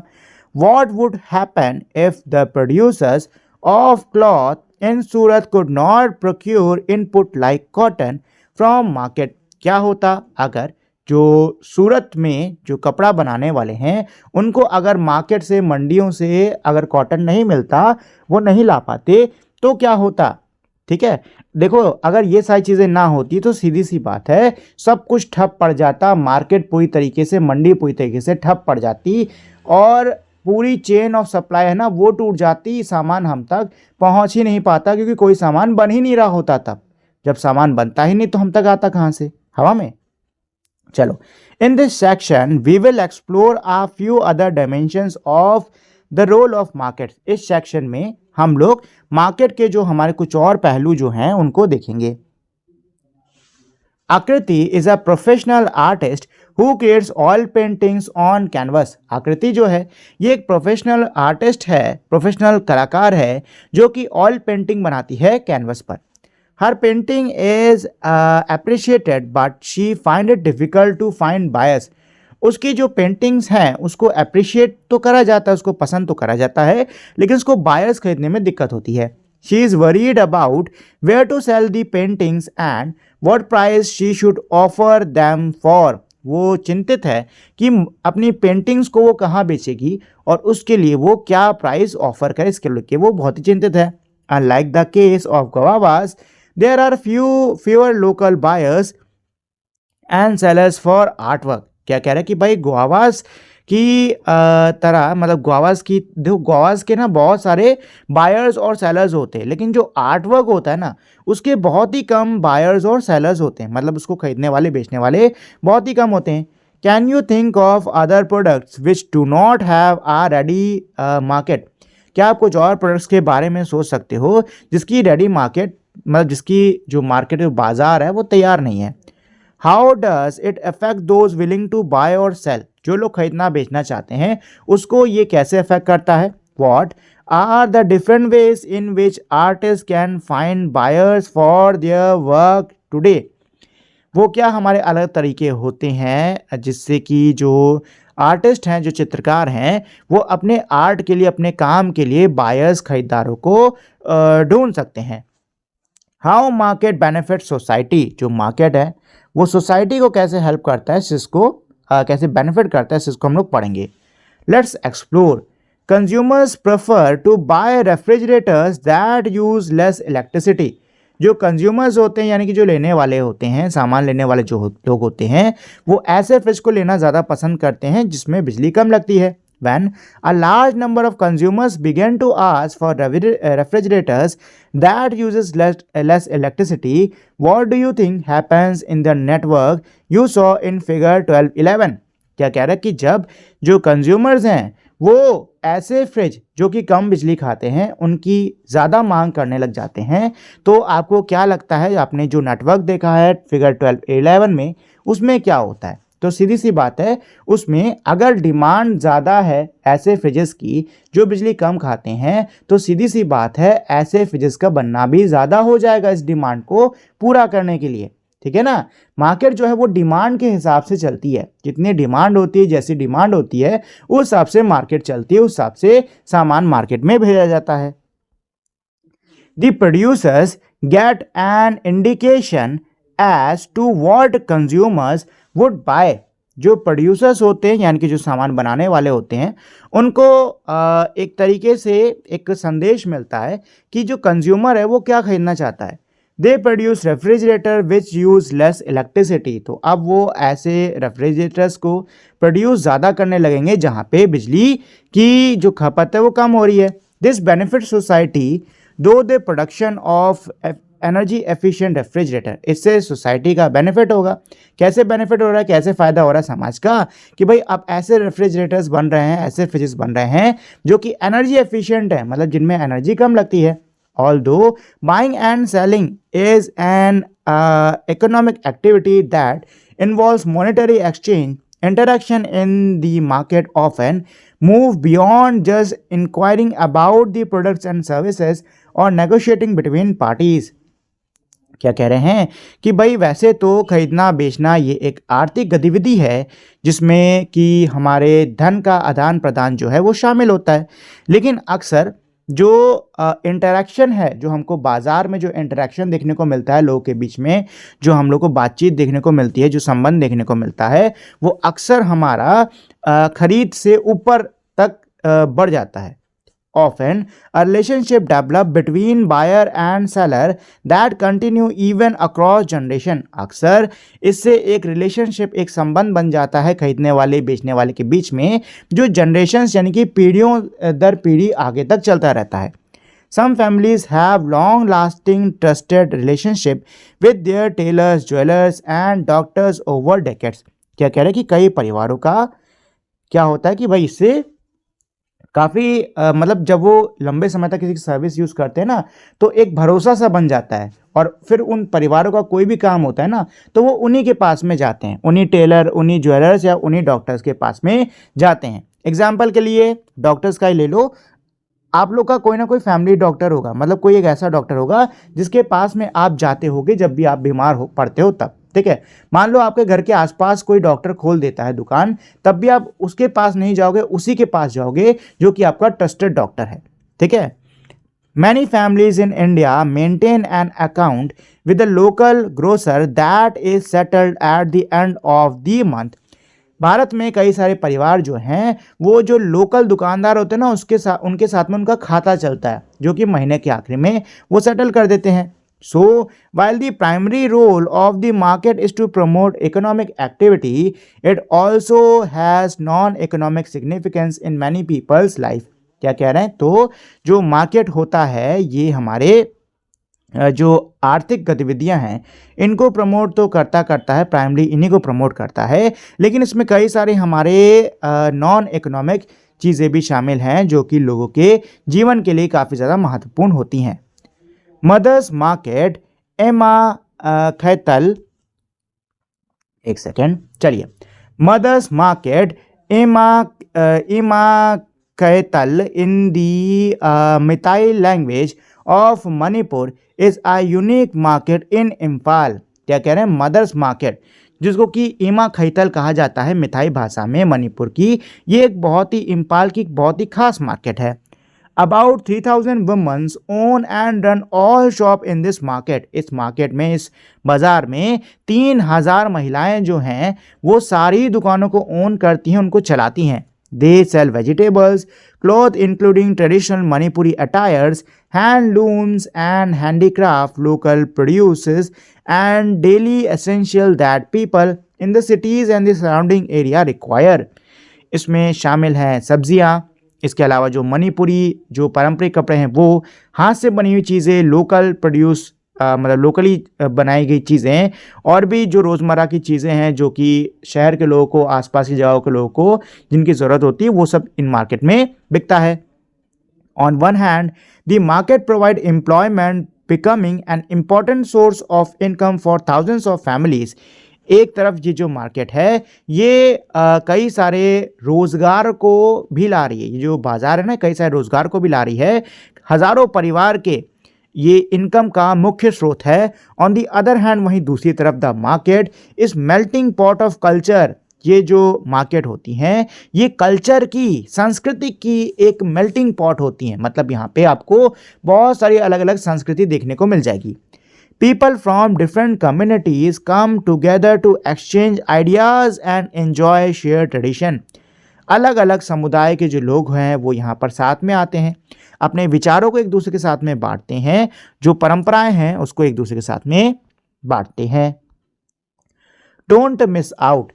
There are many traditions followed even today that go beyond just buying and selling। क्या कह रहे हैं कि भाई कई सारी परंपराएं हैं जो कि हमारी खरीदने बेचने से भी काफ़ी आगे हैं, जो कि आज भी जिनका पालन करा जाता है। इन साउथ इंडिया में the sellers of haldi and kumkum, turmeric and vermilion give a small quantity of haldi and kumkum separately at no charge as mark of auspiciousness and good wishes to buyers. क्या कह रहे हैं कि साउथ इंडिया में हल्दी कुमकुम को बेचने वाले जो लोग हैं वो बहुत ही अलग से कम मात्रा में हल्दी और कुमकुम देते हैं अलग से, और उसका वो कोई भी चार्ज नहीं लेते, कोई भी पैसा नहीं लेते हैं। ठीक है, इसको गुड विशेस के रूप में देखा जाता है। ठीक है, चलिए let's explore. Have you observe any such practices in your community और नेबरहुड? क्या आपने कोई ऐसी प्रैक्टिस अपनी समुदाय में, अपने पड़ोस में देखी है? Describe the practice as a drawing or in short paragraph. जो भी ये प्रैक्टिस आपने ऐसी देखी हो उसको आप ड्राइंग में या छोटे पैराग्राफ में डिस्क्राइब करो। ठीक है, चलो। Government's role in the market. अब मार्केट में गवर्नमेंट का, सरकार का क्या किरदार होता है, इसको हम लोग देखेंगे। Market functions the interaction of demand from buyers and the supply bye sellers. Markets जो होती हैं, जो मंडियां होती हैं, जो हमारे बाजार होते हैं, वो कैसे काम करते हैं? जो बायर्स की डिमांड होती है और जो सप्लायर्स जो सेलर्स की सप्लाई होती है, उसके इंटरेक्शन से ये जो हमारी मार्केट्स हैं ये फंक्शन करती हैं, काम करती हैं। हाउएवर, लेकिन there are some situations in which this may not work very well. कुछ ऐसी सिचुएशंस भी होती, कुछ ऐसी परिस्थितियां भी होती हैं जहां पर हो सकता है ये बढ़िया से काम ना हो कर सके। The government play and crucial role in such situation. ऐसी सिचुएशन में जो सरकार है वो बहुत ही महत्वपूर्ण भूमिका निभाती है। It monitors the interaction between consumer and producers and fair determination of price. जो सरकार है वो क्या करती है, जो कंज्यूमर्स और प्रोड्यूसर्स के बीच में जो इंटरैक्शन है उसको मॉनिटर करते हैं, साथ ही में फेयर प्राइस सेट करते हैं किसी भी चीज़ का। Controlling prices for protecting buyers and sellers. Prices को कंट्रोल करना ताकि दोनों ही खरीदार और बेचने वाले दोनों को ही प्रोटेक्ट किया जा सके, दोनों का ही ध्यान रखा जा सके। The government control the price of certain goods. जो सरकार होती है वो कुछ चीज़ों के प्राइस को कंट्रोल करती है। एग्जाम्पल के लिए, it sets maximum price that a seller can charge. ये एक मैक्सिमम प्राइस लगाती है जो कि सेलर जो है वो चार्ज कर सकता है किसी भी चीज़ के ऊपर।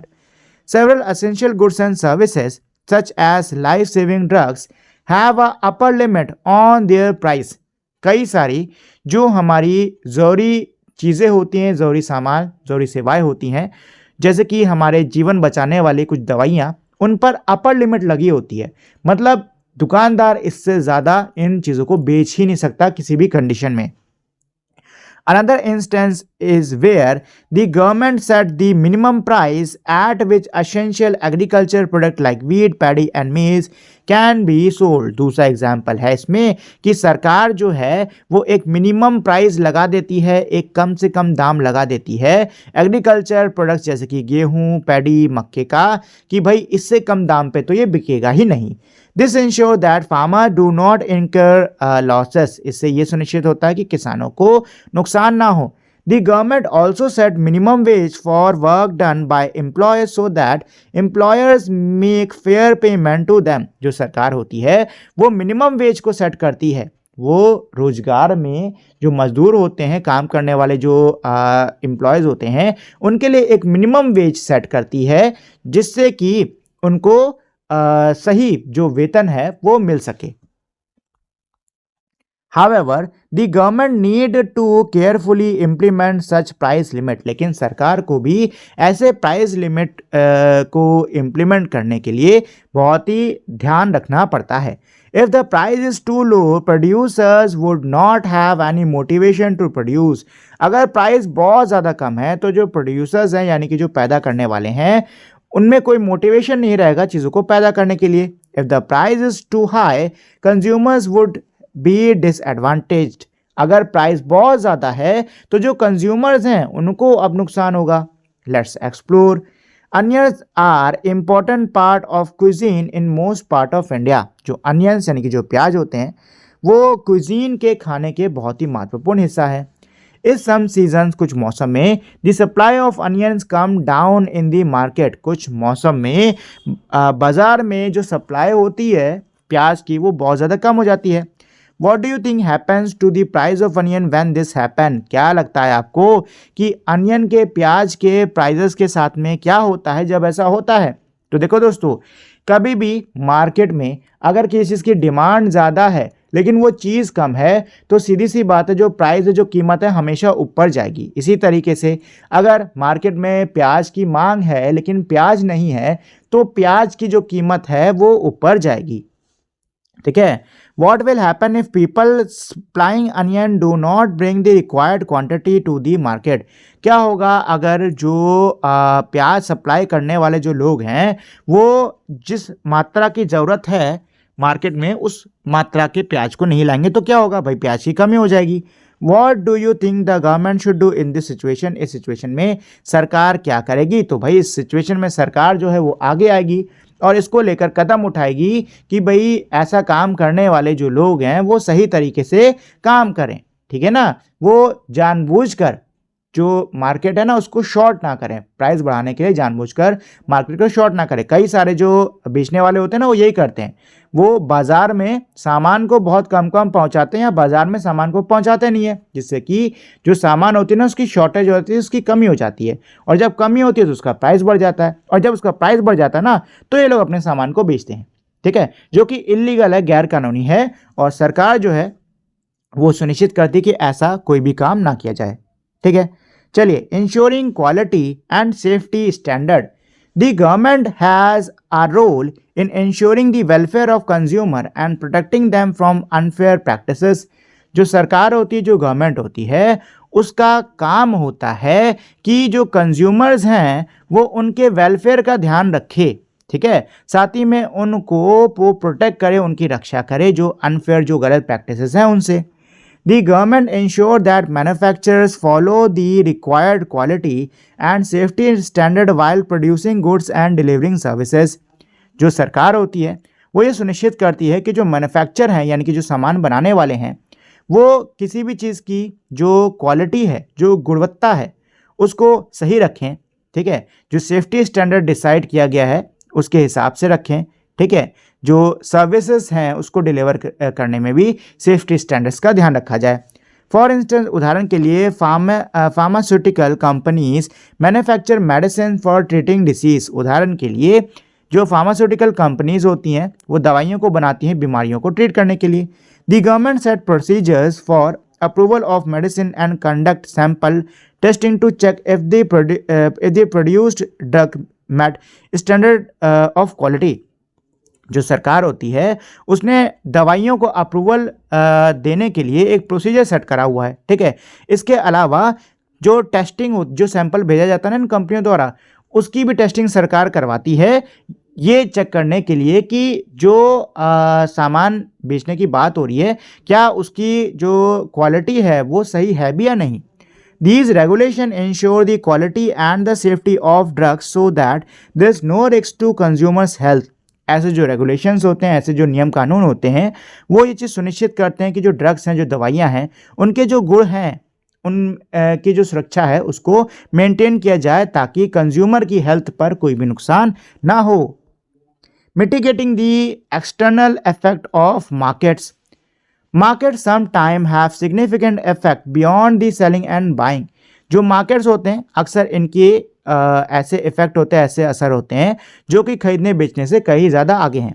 उदाहरण के लिए, the market of certain goods required producing in factories that could pollute the environment. उदाहरण के लिए, कुछ चीज़ों की जो मार्केट होती है, उस चीज़ों को बनाने की जो फैक्ट्रीज होती है ना, वो इन्वायरमेंट को पोल्यूट कर सकती हैं, प्रदूषित कर सकती हैं। The government play a crucial role in understanding and controlling such effect of the market. जो सरकार होती है उसकी बहुत ही महत्वपूर्ण भूमिका होती है कि वो ऐसी मार्केट्स को कंट्रोल करे। For example, what happens when the manufacturing of certain item like single-use plastic pollute the environment and poses health risk to consumers? क्या कह रहे हैं कि भाई उदाहरण के लिए क्या होता है जब कोई मैन्युफैक्चर है किसी चीज़ का, एग्जाम्पल है सिंगल यूज़ प्लास्टिक का। भाई सिंगल यूज़ प्लास्टिक के जो मैन्युफैक्चरर्स हैं वो क्या कर रहे हैं, अगर एनवायरनमेंट को पोल्यूट कर रहे हैं या फिर जो कंज्यूमर है उनकी जो हेल्थ, उनकी जो सेहत है उनको अगर खतरे में डाल रहे हैं तो क्या होगा। इन सच केसेस, ऐसे केसेस में the government intervene by implementing strict regulation to mitigate these negative effect. जो सरकार होती है वो इस कंडीशन में कदम उठाती है, ऐसे कड़े कानून बनाती है, ऐसे कड़े कानूनों को लगवाती है जिससे कि जो नेगेटिव इफेक्ट्स है ना, इनको कम से कम किया जा सके। सिमिलरली इसी प्रकार से the government put in place system to monitor the weight and the measure of the packed products to check the net quantity content in the package. इसी प्रकार से सरकार जो है इसने पूरा एक सिस्टम लगाया हुआ है, सिस्टम रखा हुआ है, जो पैक्ड प्रोडक्ट्स होते हैं, जो पैकेज में पैक किए जाने वाले जो सामान होते हैं ना, उनके वजन को मॉनिटर करने के लिए, उसको मेजर करने के लिए, ठीक है, ताकि जो पैक्ड प्रोडक्ट है ना या फिर जो पैकेजेस हैं उनकी भी क्वांटिटी को चेक किया जा सके। ठीक है, चलो think about it. The practice of rulers protecting consumers is not phenomena of modern India. क्या कह रहे हैं कि भाई ये जो हमारी प्रैक्टिस है जिसमें जो शासक हैं वो जो कंज्यूमर्स हैं यानी कि जो खरीदार हैं उनके राइट्स को प्रोटेक्ट कर रहे हैं, ये कोई आधुनिक भारत का फिनोमेना नहीं है। कौटिल्य's अर्थशास्त्र include instructions for traders trading in clarified butter। क्या कह रहे हैं, घी, कि जो कौटिल्य की अर्थशास्त्र है उसमें जो बटर यानी घी बेचने वाले जो व्यापारी हैं उनके लिए साफ साफ निर्देश दिए हुए हैं। उसमें ये मेंशन है, it mentions that buyer shall given 1/50 part more as मनस रावा to compensate for the reduction in quality owing to ghee sticking to the measuring can. क्या कह रहे हैं कि उसमें ये दिया हुआ है कि जो बायर्स हैं उनको 1/50 मतलब 50 में का एक हिस्सा जो है वो एक्स्ट्रा दिया जाए दुकानदारों द्वारा। ठीक है, अब क्यों एक्स्ट्रा दिया जाए, क्योंकि मेजरिंग कैन जो होती है ना उसमें कुछ घी लगा रह जाता है, तो इसी को कंपनसेट करने के लिए आप एक्स्ट्रा दो ताकि वो बराबर हो जाए उधर का। ठीक है, चलो government make rules to ensure market work fairly. जो सरकार होती है वो नियम बनाती है ताकि जो बाजार है वो सही तरीके से काम कर सके। And consumers are not exploited, और जो कंज्यूमर्स हैं यानी कि जो ग्राहक हैं उनका शोषण ना किया जाए। However, too many rules can make it difficult for market to function properly। लेकिन बहुत सारे जो नियम होते हैं अगर बहुत सारे बना दिए जाएं तो हो सकता है कि जो मार्केट है वो सही से काम ना कर पाए। Providing public good, producers make and sell goods and services to able to make a profit। जो प्रोड्यूसर्स होते हैं यानी कि जो सामान बनाने वाले होते हैं वो सामान को क्या करते हैं, बनाते हैं, बेचते हैं, जो सेवाएं हैं उनको वो देते हैं प्रॉफिट बनाने के लिए, फ़ायदा बनाने के लिए। However, there are some goods and services that producers do not expect to make a profit on। लेकिन कुछ ऐसे सामान होते, कुछ ऐसी सेवाएं होती हैं जिनमें जो प्रोड्यूसर्स हैं वो प्रॉफिट यानी फ़ायदे के बारे में नहीं सोचते।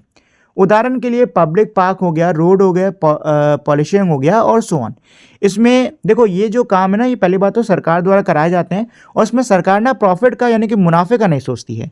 इन एडिशन इसी के साथ साथ you read about the right that citizen have to certain welfare provisions in previous chapter. इसके साथ में आप लोगों ने पढ़ा था इसलिए इससे पहले वाले चैप्टर में कि भाई जो नागरिक होते हैं उनके अधिकार होते हैं वेलफेयर्स के ऊपर। So the government provide these public goods and services. तो जो सरकार होती है वो इन पब्लिक गुड्स और सर्विसेज को प्रोवाइड कराती है। ठीक है, चलो थिंक अबाउट इट। फर्स्ट क्या है, what are the other areas where you see the government being involve in the market. वो कौन से अलग अलग क्षेत्र हैं जहाँ पे आप सरकार को देखते हो मार्केट में, बाजार में इन्वॉल्व होते हुए। सेकंड क्या है, are there areas where government intervention need to be reduce, discuss with family और रिलेटिव। क्या ऐसे कुछ एरियाज हैं जहाँ पे आपको लगता है कि जो सरकार की हस्तक्षेप है उसको थोड़ा कम कर देना चाहिए, अपने परिवार और रिश्तेदारों के साथ में इस पर चर्चा करो। How can consumer access the quality of product and services. जो कंज्यूमर है यानी कि जो ग्राहक है वो किसी भी सामान या सेवा की जो क्वालिटी है, जो गुड है, उसकी जांच कैसे कर सकता है। Markets enable access to a wide variety of goods and services to consumers. जो मार्केट होती है यानी कि जो बाजार होती है, इससे जो कंज्यूमर हैं यानी कि जो ग्राहक हैं उसके लिए कई सारे सामान, कई सारी सेवाओं की वैरायटी उसको मिल जाती है। How will consumer decide what they would like to buy. जो कंज्यूमर है, जो ग्राहक है, वो कैसे डिसाइड करेगा कि वो क्या खरीदना चाहते हैं? Think about it. There are marble competition in your neighbourhood with the team in the next street. क्या कह रहे हैं कि भाई आपके पड़ोस में मार्बल कंपटीशन है, यानी कंचों का कोई कंपटीशन है, जो टीम है अगले सड़क पे उससे है. ठीक है. You want to buy new marbles for the competition. आप इस कॉम्पिटिशन के लिए नए कंचे खरीदना चाहते हो. You have 150 saved up. इसके लिए आपने 150 रुपये बचा के रखा है. You go to a shop to buy the marble. आप दुकान जाते हो कंचों को खरीदने के लिए. What are the qualities you would look for in marble so that you can win the competition. Marbles में, कंचों में आप क्या गुणों को, किन गुणों को देखोगे ताकि आप कॉम्पिटिशन को जीत सको. Do you think about the price, size of the marble, strength, the attractive colour. क्या आप जो कंचा है उसके प्राइस के बारे में सोचोगे, उसके साइज के बारे में सोचोगे, उसकी स्ट्रेंथ या उसके अट्रैक्टिव कलर्स के बारे में सोचोगे? As you see, every consumers would need to access the quality of the product that they are buying. जैसे कि आप देख सकते हो, जितने भी ग्राहक होते हैं, सभी ग्राहकों को जो भी सामान वो खरीद रहे हैं उसकी जो क्वालिटी है, उसकी जो गुण है, उसको देखने की उनको ज़रूरत होती है. इन फॉलोइंग सेक्शन, यानी इस सेक्शन में, we will look at various way in which this can be done. हम लोग देखेंगे अलग अलग तरीकों को जिनसे कि इस चीज़ को किया जा सकता है. Suppose your parent asks you to get 1 kg packet of gram flour from nearby grocer. मान लो आपके माता पिता ने आपको कहा कि जाओ 1 किलो जो बेसन होता है, चने का आटा जो होता है, उसको जाके पास के दुकानदार से ले आओ. There are different type of packet available at the shop such as the one shown below. दुकान में कई सारे अलग अलग प्रकार के पैकेट्स मौजूद हैं, जैसे कि नीचे एक दे रखा है ना, वैसे पैकेट मौजूद हैं. Observe it carefully. इसको ध्यान से देखो. How would you determine that the quality of gram flour required the met the required standard. आप कैसे ये चीज़ तय करोगे कि जो चने की जो क्वालिटी है, जो गुण है, वो दिए हुए स्टैंडर्ड्स को मीट कर रही कि नहीं कर रही? इस चीज़ को आप कैसे इस चीज़ को आप निश्चित करोगे. ठीक है. तो देखो दोस्तों, जो हमारी कोई भी चीज़ होती है ना, उनके पीछे कुछ चीज़ें लिखी होती हैं.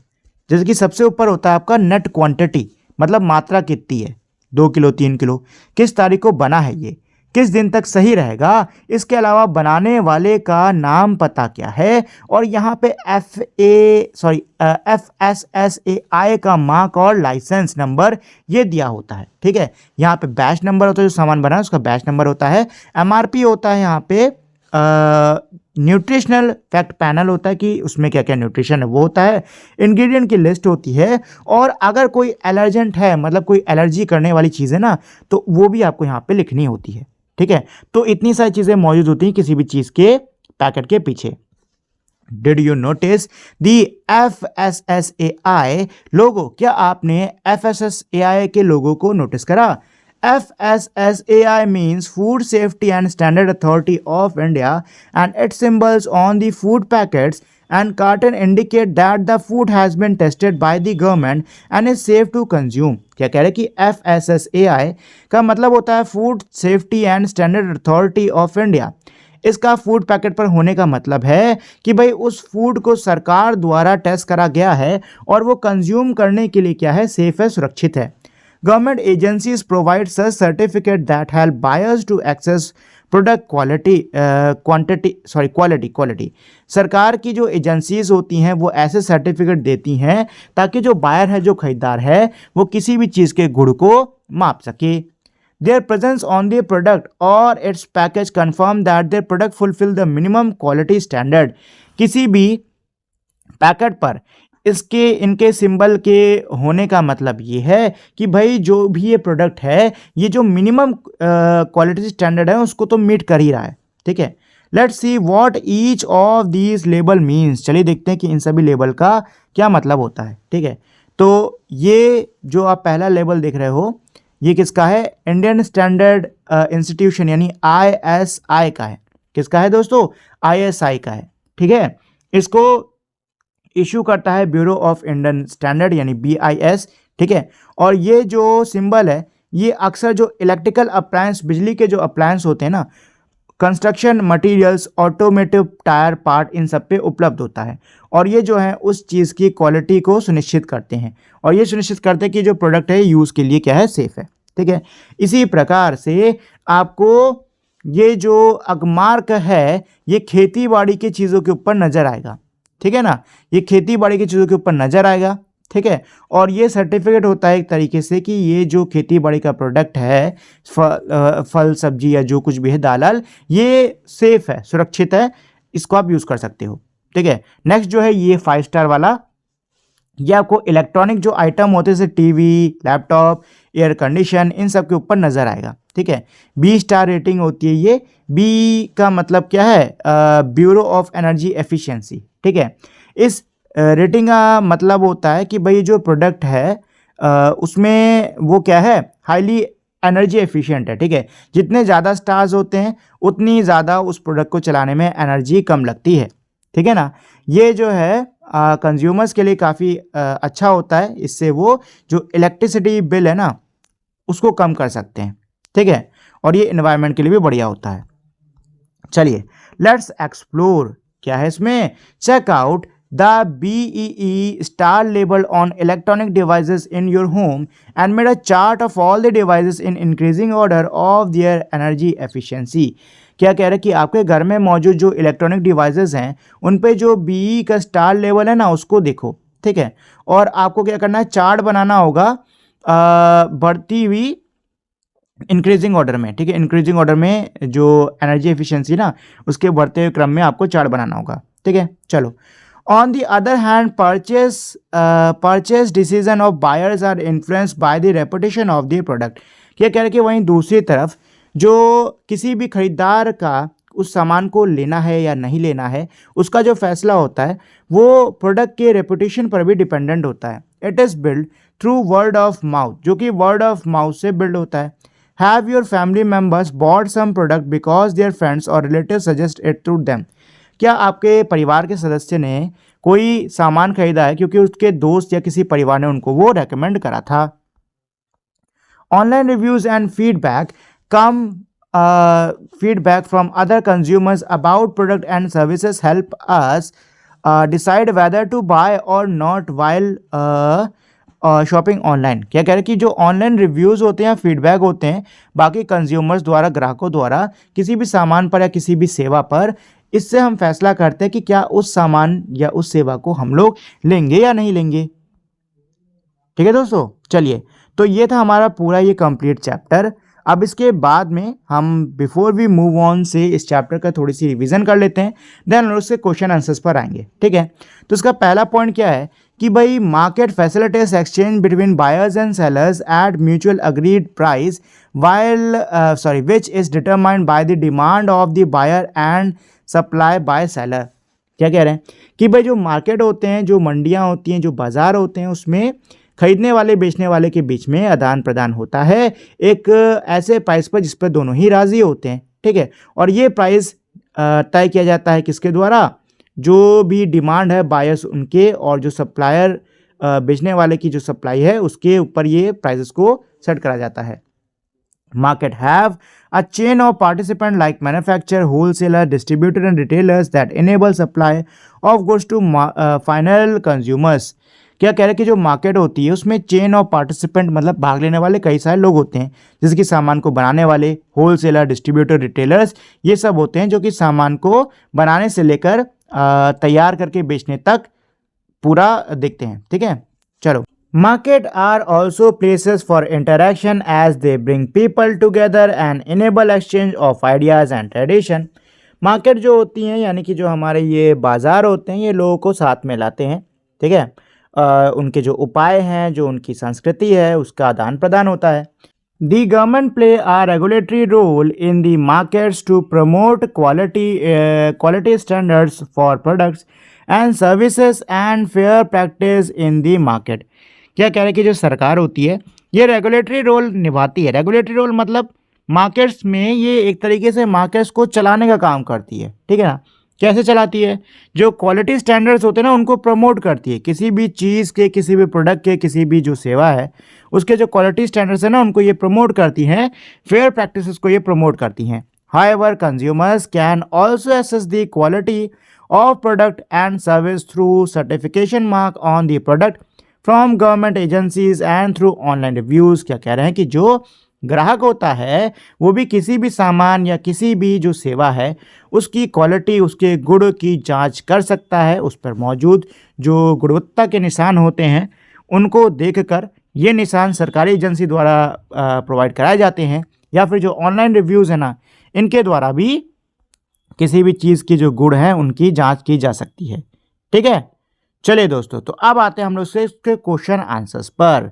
तो पहला क्वेश्चन इसमें क्या कह रहा है, what are the main features of market. Market के मेन फीचर्स क्या है। Recall a recent visit to the market to purchase a product. आप अभी हाल ही में मार्केट गए होंगे तो उसको याद करो। What are the different features of market that you observe during this visit. इस विजिट के दौरान आपने मार्केट के कौन से फीचर्स ऑब्जर्व करिए ये आपको बताना होगा। ठीक है दोस्तों, तो सबसे पहले तो मार्केट के मेन फीचर्स क्या होते हैं। देखो, मार्केट हमारी कौन सी जगह होती है। मार्केट हमारी एक ऐसी जगह है जहाँ पे बायर्स और सेलर्स साथ में आते हैं। ठीक है, एक प्राइस पर अग्री करते हैं और उस प्राइस पर जो भी गुड्स और सर्विसेज होती है उसको खरीदते और बेचते हैं। ठीक है ना। मेन फीचर्स मार्केट के क्या है कि भाई यहाँ पे बायर्स और सेलर्स होते हैं, गुड्स और सर्विसेज का एक्सचेंज होता है, प्रोडक्ट और सर्विसेज के प्राइस होते हैं। ठीक है, सप्लाई और डिमांड के बीच में इंटरेक्शन होता है।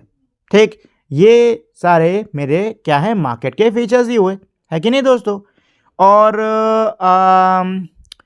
रही बात इस बात वाले मतलब जो बाकी सा क्वेश्चन के इसके आंसर की, तो इसमें आप चाहो तो ये लिख सकते हो कि अभी हाल ही में जब सब्ज़ी की मार्केट में मैं गया था तो वहाँ पे मैंने देखा कि कई सारे सब्ज़ी वाले जो हैं वो सब्ज़ियाँ बेच रहे हैं, कई सारे जो बायर्स हैं वो सब्जियों के दाम को मोल भाव कर रहे हैं। ठीक है, सेम प्रोडक्ट के डिफरेंट डिफरेंट प्राइस हैं। इसके अलावा कैश ट्रांजेक्शन हो रहा है, ऑनलाइन ट्रांजेक्शन हो रहा है, ये सारी चीज़ इसमें आप लिख सकते हो। ठीक है, चलो सेकंड क्वेश्चन क्या कह रहा है, remember the epigraph from a famous economist at the beginning of the chapter. Chapter के शुरुआत में जो फेमस इकोनॉमिस्ट द्वारा दिया हुआ जो एपिग्राफ है, क्या वो आपको याद है।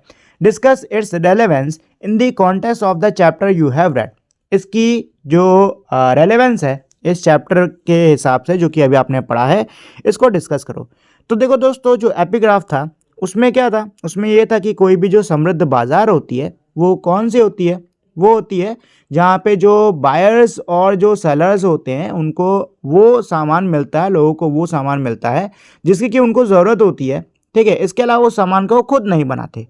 ठीक है ना, तो ये हमारा एपिग्राफ था और इस चैप्टर के अंदर भी हम लोगों ने यही सारी चीज़ें पढ़ी हुई हैं कि भाई मार्केट क्या होता है। ठीक है ना, मार्केट के अंदर प्राइस कैसे फिक्स किए जाते हैं, मार्केट के अंदर जो बायर्स और सेलर्स होते हैं वो एक दूसरे के डिसीजन को कैसे इफेक्ट करते हैं, ये सारी चीज़ें हम लोगों ने क्या है इस चैप्टर के अंदर पढ़ी हुई हैं। ठीक है ना, साथ ही में जो सामान है उनका आदान प्रदान कैसे होता है, सप्लाई चेन क्या होती है, इन सभी चीज़ों को हम लोगों ने पढ़ा हुआ है। ठीक है ना, इन सभी चीज़ों को हम लोगों ने क्या कर रखा है, पढ़ा हुआ है। ठीक है, तो जो एपिग्राफ है वो इन्हीं चीज़ों को एक तरीके से हाईलाइट कर रहा था कि नहीं कर रहा था, कर रहा था ना, तो बस यही इसका आंसर हो गया। ठीक है, चलो क्वेश्चन 3 पे चलते हैं। क्वेश्चन 3 क्या कह रहा है, in the example of buying and selling of guava, जो गुआवा के खरीदने बेचने का जो एग्जाम्पल था, imagine that the seller is getting a good price. Imagine करो कि जो सेलर है उसको एक अच्छा प्राइस मिल रहा है and is able to make a profit, और वो फायदा अपना कर पा रहा है। He will try to get more guava from farmers to be able to sell them at the same price and increase his earning। तो अब वो किसानों से और गुआवास को खरीदने की कोशिश करेगा ताकि वो उनको बेच के और अपना जो फायदा है उसको बढ़ा सके। What is the farmer likely to do in this kind of situation? इस सिचुएशन में किसान क्या करेगा? Do you think he will start thinking about the demand for guavas in the next season? क्या वो अगले सीजन में गुआवास की जो डिमांड है उसके बारे में सोचना शुरू कर देगा? What is likely to be his response? इसका रिस्पॉन्स क्या होने वाला है? तो देखो दोस्तों, अगर सेलर को अच्छा प्राइस मिलेगा तो वो सीधी सी बात है किसान से और गुआवा की डिमांड करेगा। तो जो किसान है वो अगली बार गुआवा की प्रोडक्शन को और बढ़ा देगा। ठीक है ना, वो क्या करेगा और बढ़ा देगा ताकि उसकी भी इनकम बढ़ सके। तो हाँ, जो किसान है वो अगले सीजन में गुआवा के बारे में मतलब गुआवा को लेकर अगले सीजन में वो सोचना शुरू कर देगा, ठीक है ना। और हो सकता है वो गुआवा को उगाना भी और शुरू कर दे ताकि उसका प्रॉफिट ज़्यादा हो सके, ठीक है। चलिए क्वेश्चन 4 पे चलते हैं। क्वेश्चन 4 क्या कह रहा है, match the following type of market with the characteristics. आपको मार्केट्स को उनके कैरेक्टरिस्टिक्स के साथ में मिलाना होगा, ठीक है। तो यहाँ सबसे पहले दिया है फिजिकल मार्केट, ठीक है। तो फिजिकल मार्केट उसको बोलते हैं जो फिजिकली कहीं पर मौजूद होती है, ठीक है। तो ये आपका हो गया फर्स्ट। सेकंड क्या है, ऑनलाइन मार्केट फिजिकली नहीं होती, आप ऑनलाइन चीज़ों को मंगा सकते हो, तो ये होगा आपका ये है वर्चुअली, सेकंड ये वाला, ठीक है 2। चलो रुको एक सेकंड एक काम करते हैं, कलर चेंज कर लेते। तो आपका नंबर 1 तो था ये वाला, ठीक है। नंबर 2 के लिए कलर चेंज कर लेते हैं, इससे आइडिया रहेगा कि किसमें क्या जा रहा है, ठीक है। चलो तो नंबर 3 आपका क्या है, डोमेस्टिक मार्केट जो कि देश के अंदर ही होता है, ठीक है। तो ये हो गया आपका नंबर 3, ठीक। नंबर 4 है इंटरनेशनल मार्केट जो कि देश के बाहर भी होता है, ठीक है। नंबर 5 होलसेल जहां पे बल्क में लोग सामान खरीद लेते हैं, ठीक है। और लास्ट है दोस्तों हमारा नंबर 6 जो कि है रिटेल मार्केट। रिटेल मार्केट क्या होती है, किराना दुकान जहां पे छोटा छोटा सामान बेचा जाता है, ठीक है। ये final consumer with goods and services, ठीक। ये हो गया इसका आंसर, ठीक है दोस्तों। तो ये हो गया इस वाले का आंसर। चलो क्वेश्चन 5 पे चलते हैं। क्वेश्चन 5 ये कह रहा है, prices are generally determined by the interaction between the demand from the buyers and supply by suppliers. जो प्राइजेस होते हैं, जो दाम होते हैं, वो कैसे सेट किए जाते हैं, जो बायर्स द्वारा जो डिमांड होती है उस पर, और जो सेलर्स द्वारा जो सप्लाई होती है ना, इनके इंटरेक्शन पर प्राइजेस को, दामों को सेट किया जाता है। Can you think of the product where price are high despite lesser number of buyers demanding the product. क्या आप ऐसे किसी प्रोडक्ट के बारे में सोच सकते हो जहां पर प्राइस जो हैं, कीमतें जो हैं वो हमारी बहुत ज़्यादा हाई हैं, कम बायर्स होने पर भी। What could be reason for that, इसके क्या कारण हो सकते हैं। तो दोस्तों जो हमारे ज्वेलरीज होती है ना, सोना हीरा, ठीक है, इसके अलावा जो लग्जीरियस जो कार होती हैं, जो बहुत ही आर्टवर्क होते हैं, रेयर आर्टवर्क होती हैं, जो ब्रांडेड वॉचेस या बैग्स होते हैं ना, यहाँ पे खरीदने वाले भी कम होते हैं और इनके प्राइजेस भी ज़्यादा होते हैं, ठीक है। ऐसा क्यों होता है, ऐसा इसलिए होता है क्योंकि ये चीज़ें पहली बात तो रेयर होती हैं, ठीक है। थोड़ा सा ये स्टेटस वैल्यू का भी सिंबल होती हैं और स्ट्रॉन्ग ब्रांड वैल्यू भी होती है। और इनको बनाने में जो प्राइस है ना, कुछ कुछ का प्राइस हाई होता है, नहीं तो कुछ का प्राइस तो एकदम भी लो होता है, ठीक है।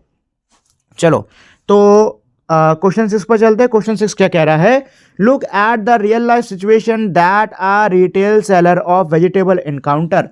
एक रियल लाइफ सिचुएशन दी हुई है, ठीक है, जो कि एक रिटेल सेलर, सब्जी बेचने वाला जो रिटेल सेलर है, उसको एनकाउंटर करना पड़ता है, ठीक है। तो सिचुएशन क्या है, a family come to the shop for vegetable. एक परिवार है जो कि सब्जियों के लिए दुकान पर आया।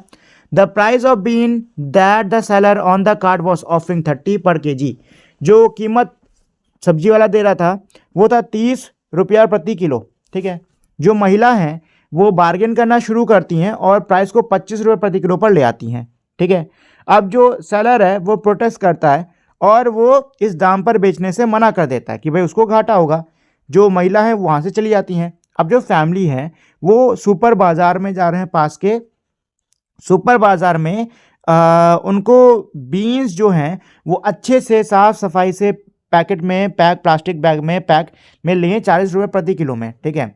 इसका क्या what are the reasons that the family does this. मतलब अब इन्होंने क्या है, सुपरमार्केट से उस बीन्स को खरीद लिया जो कि 40 रुपये प्रति किलो में इनको बैग से बैग में पैक मिल रहा था, तो इन्होंने उसको खरीद लिया। अब फैमिली ने ऐसा क्यों किया, इसका क्या कारण था। Are there factors that affect buying and selling which are not directly connected to the price. क्या ऐसे भी कुछ फैक्टर्स होते हैं जो कि खरीदने बेचने से जुड़े हुए हैं लेकिन ये सीधे कीमतों से जुड़े नहीं होते हैं, ठीक है। तो देखो दोस्तों, जो फैमिली है उन्होंने हाई प्राइस पर बीन्स क्यों खरीदे? क्योंकि पहली चीज़ तो सुपर बाजार होता है ना, वहाँ पे पैकेजिंग अच्छी होती है, कोई भी सामान अच्छे से पैकेज होता है, दिखने में साफ सुफ होता है, और वहाँ पे ना जो प्राइस होते हैं वो फिक्स होते हैं, मतलब वहाँ पे आप तोल वोल मोल भाव नहीं कर सकते हो, ठीक है ना, ये चीज़ होती है, और उनकी क्वालिटी जो होती है वो अश्योर्ड होती है, ठीक है।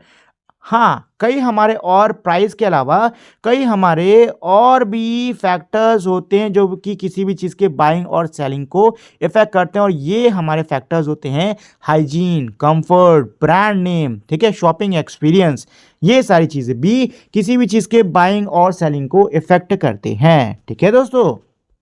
चलो क्वेश्चन 7 पर चलते हैं। तो क्वेश्चन 7 क्या कह रहा है? There are some district in India that are famous for growing tomatoes. Bharat में ऐसे कई जिले हैं जो कि टमाटोज यानी टमाटर उगाने के लिए क्या हैं? प्रसिद्ध हैं, मशहूर हैं, ठीक है। However during some season the situation is not good for farmer. लेकिन कुछ मौसम के दौरान किसानों की जो परिस्थिति होती है वो बिल्कुल भी अच्छी नहीं होती है। With a large quantity of harvest, there are reports for farmers throwing away their produce and all their hard work going to waste.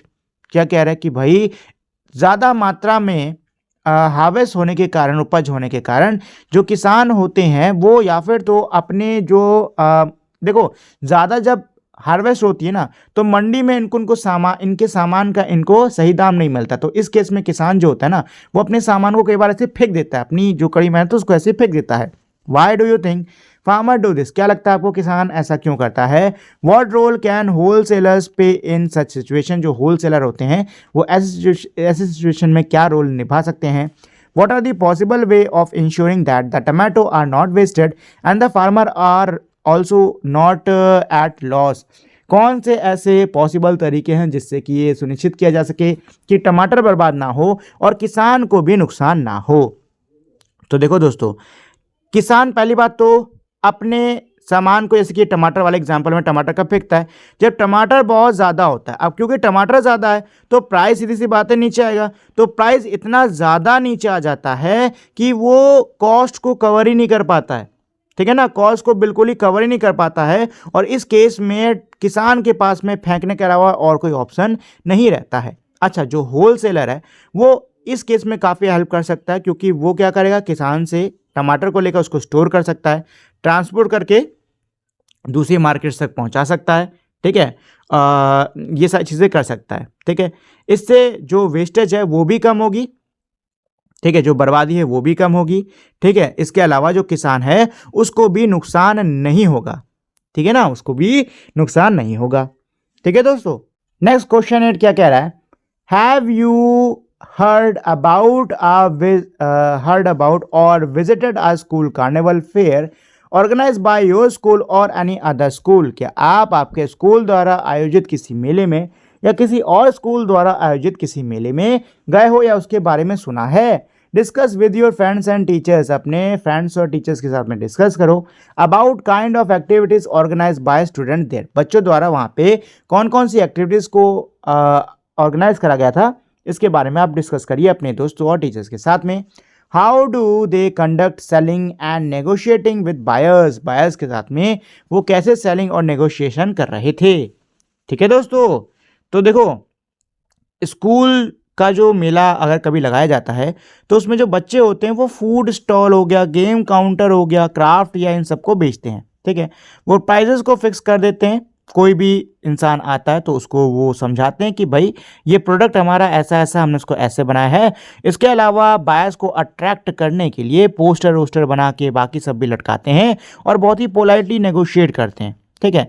इससे बच्चे कई सारी चीज़ें सीखते हैं, जैसे कि उनको टीम वर्क सीखने को मिलता है, मार्केटिंग कैसे की जाती है ये सीखने को मिलता है, प्राइसिंग कैसे की जाती है, उनकी कम्युनिकेशन स्किल बेटर होती है इन सभी एक्टिविटीज़ के द्वारा, ठीक है दोस्तों। चलो क्वेश्चन नंबर 9 पर चलते हैं। क्वेश्चन 9 क्या कह रहा है? Choose any 5 products and check out the label with the certification sign discuss in the chapter. कोई भी 5 प्रोडक्ट्स को चूज करो और उनमें जो सर्टिफिकेशन, उनके लेबल को पढ़ो, उसमें जो सर्टिफिकेशन साइन है ना जिसके बारे में हमने चैप्टर में डिस्कस करा है उसको ढूंढो। Did you find products that did not have a logo? क्या आपने कोई ऐसा प्रोडक्ट ढूंढा जिसमें कोई भी लोगो नहीं है। Why do you think this is so? क्या लगता है आपको ऐसा क्यों है? ठीक है, तो देखो दोस्तों, अगर आप अलग अलग चीज़ों को उठाते हो, ठीक है, और उसके लेबल को पढ़ते हो, पीछे देखते हो, तो आपको चांसेस हाई हैं कि आपको ऊपर जो हमारे दिए हुए अलग अलग जो सर्टिफिकेट लोगो हैं, सर्टिफिकेट साइन हैं, वो आपको दिख जाएंगे। ठीक है ना, वो आपको दिख जाएंगे। और अगर आपको कहीं पे लोगो नहीं मिलता, इसका मतलब ये कि जो चीज़ें हैं ये क्या है, ये लोकली मेड है। ठीक है, अनपैकेज्ड है, मतलब उनको पैकेज नहीं किया गया है, या फिर वो होममेड आइटम है, मतलब घर के बने आइटम है। ठीक है, तो ये हो सकता है इसका रीज़न। ठीक है ना, चलो लास्ट क्वेश्चन 10 पे चलते हैं। क्वेश्चन 10 क्या कह रहा है कि आप और आपके जो क्लासमेट्स हैं, आप लोग साबुन की जो बट्टी होती है ना उसको बना रहे हो। ठीक है, design a label for its packaging, तो उसके पैकेजिंग के लिए आपको लेबल को डिज़ाइन करना होगा। What is in your opinion should be mention on label for the consumer to know the product better? आपके प्रोडक्ट को बेहतर तरीके से समझने के लिए आपके हिसाब से लेबल पर क्या क्या होना चाहिए? ठीक है ना, तो देखो दोस्तों, लेबल पर मेरे हिसाब से क्या क्या होना चाहिए। पहली चीज़ तो साबुन का नाम होना चाहिए, इंग्रेडिएंट होने चाहिए, ठीक है, मैन्युफैक्चर का नेम और एड्रेस होना चाहिए, तारीख होनी चाहिए, साथ में एक्सपायरी होनी चाहिए, वजन होना चाहिए, उसको यूज़ कैसे करना है ये भी डाल दो। ठीक है ना, सेफ्टी इंस्ट्रक्शन डाल दो, और जो सर्टिफिकेशन मार्क है ना वो सब डाल देना। इन सब चीज़ों से जो कंज्यूमर है वो आपके प्रोडक्ट को और बेहतर तरीके से समझ सकता है, उसके बारे में अच्छी तरीके से जानकारी निकाल सकता है। ठीक है दोस्तों, चलिए, तो ये तो था हमारा पूरा का पूरा चैप्टर। उम्मीद करता हूँ आपको ये चैप्टर अच्छे से समझ में आ गया होगा। तो जाने से पहले दोस्तों एक छोटी सी रिक्वेस्ट करना चाहूँगा कि अगर आप लोगों ने अभी तक मेरे इस वीडियो को लाइक, शेयर और मेरे चैनल को सब्सक्राइब नहीं किया है, तो प्लीज़ फटाफट से आप लोग इस वीडियो को लाइक, शेयर और मेरे चैनल को सब्सक्राइब कर दीजिए। तो दोस्तों, अब हम लोग मिलेंगे हमारी अगली वीडियो में, तब तक के लिए नमस्कार।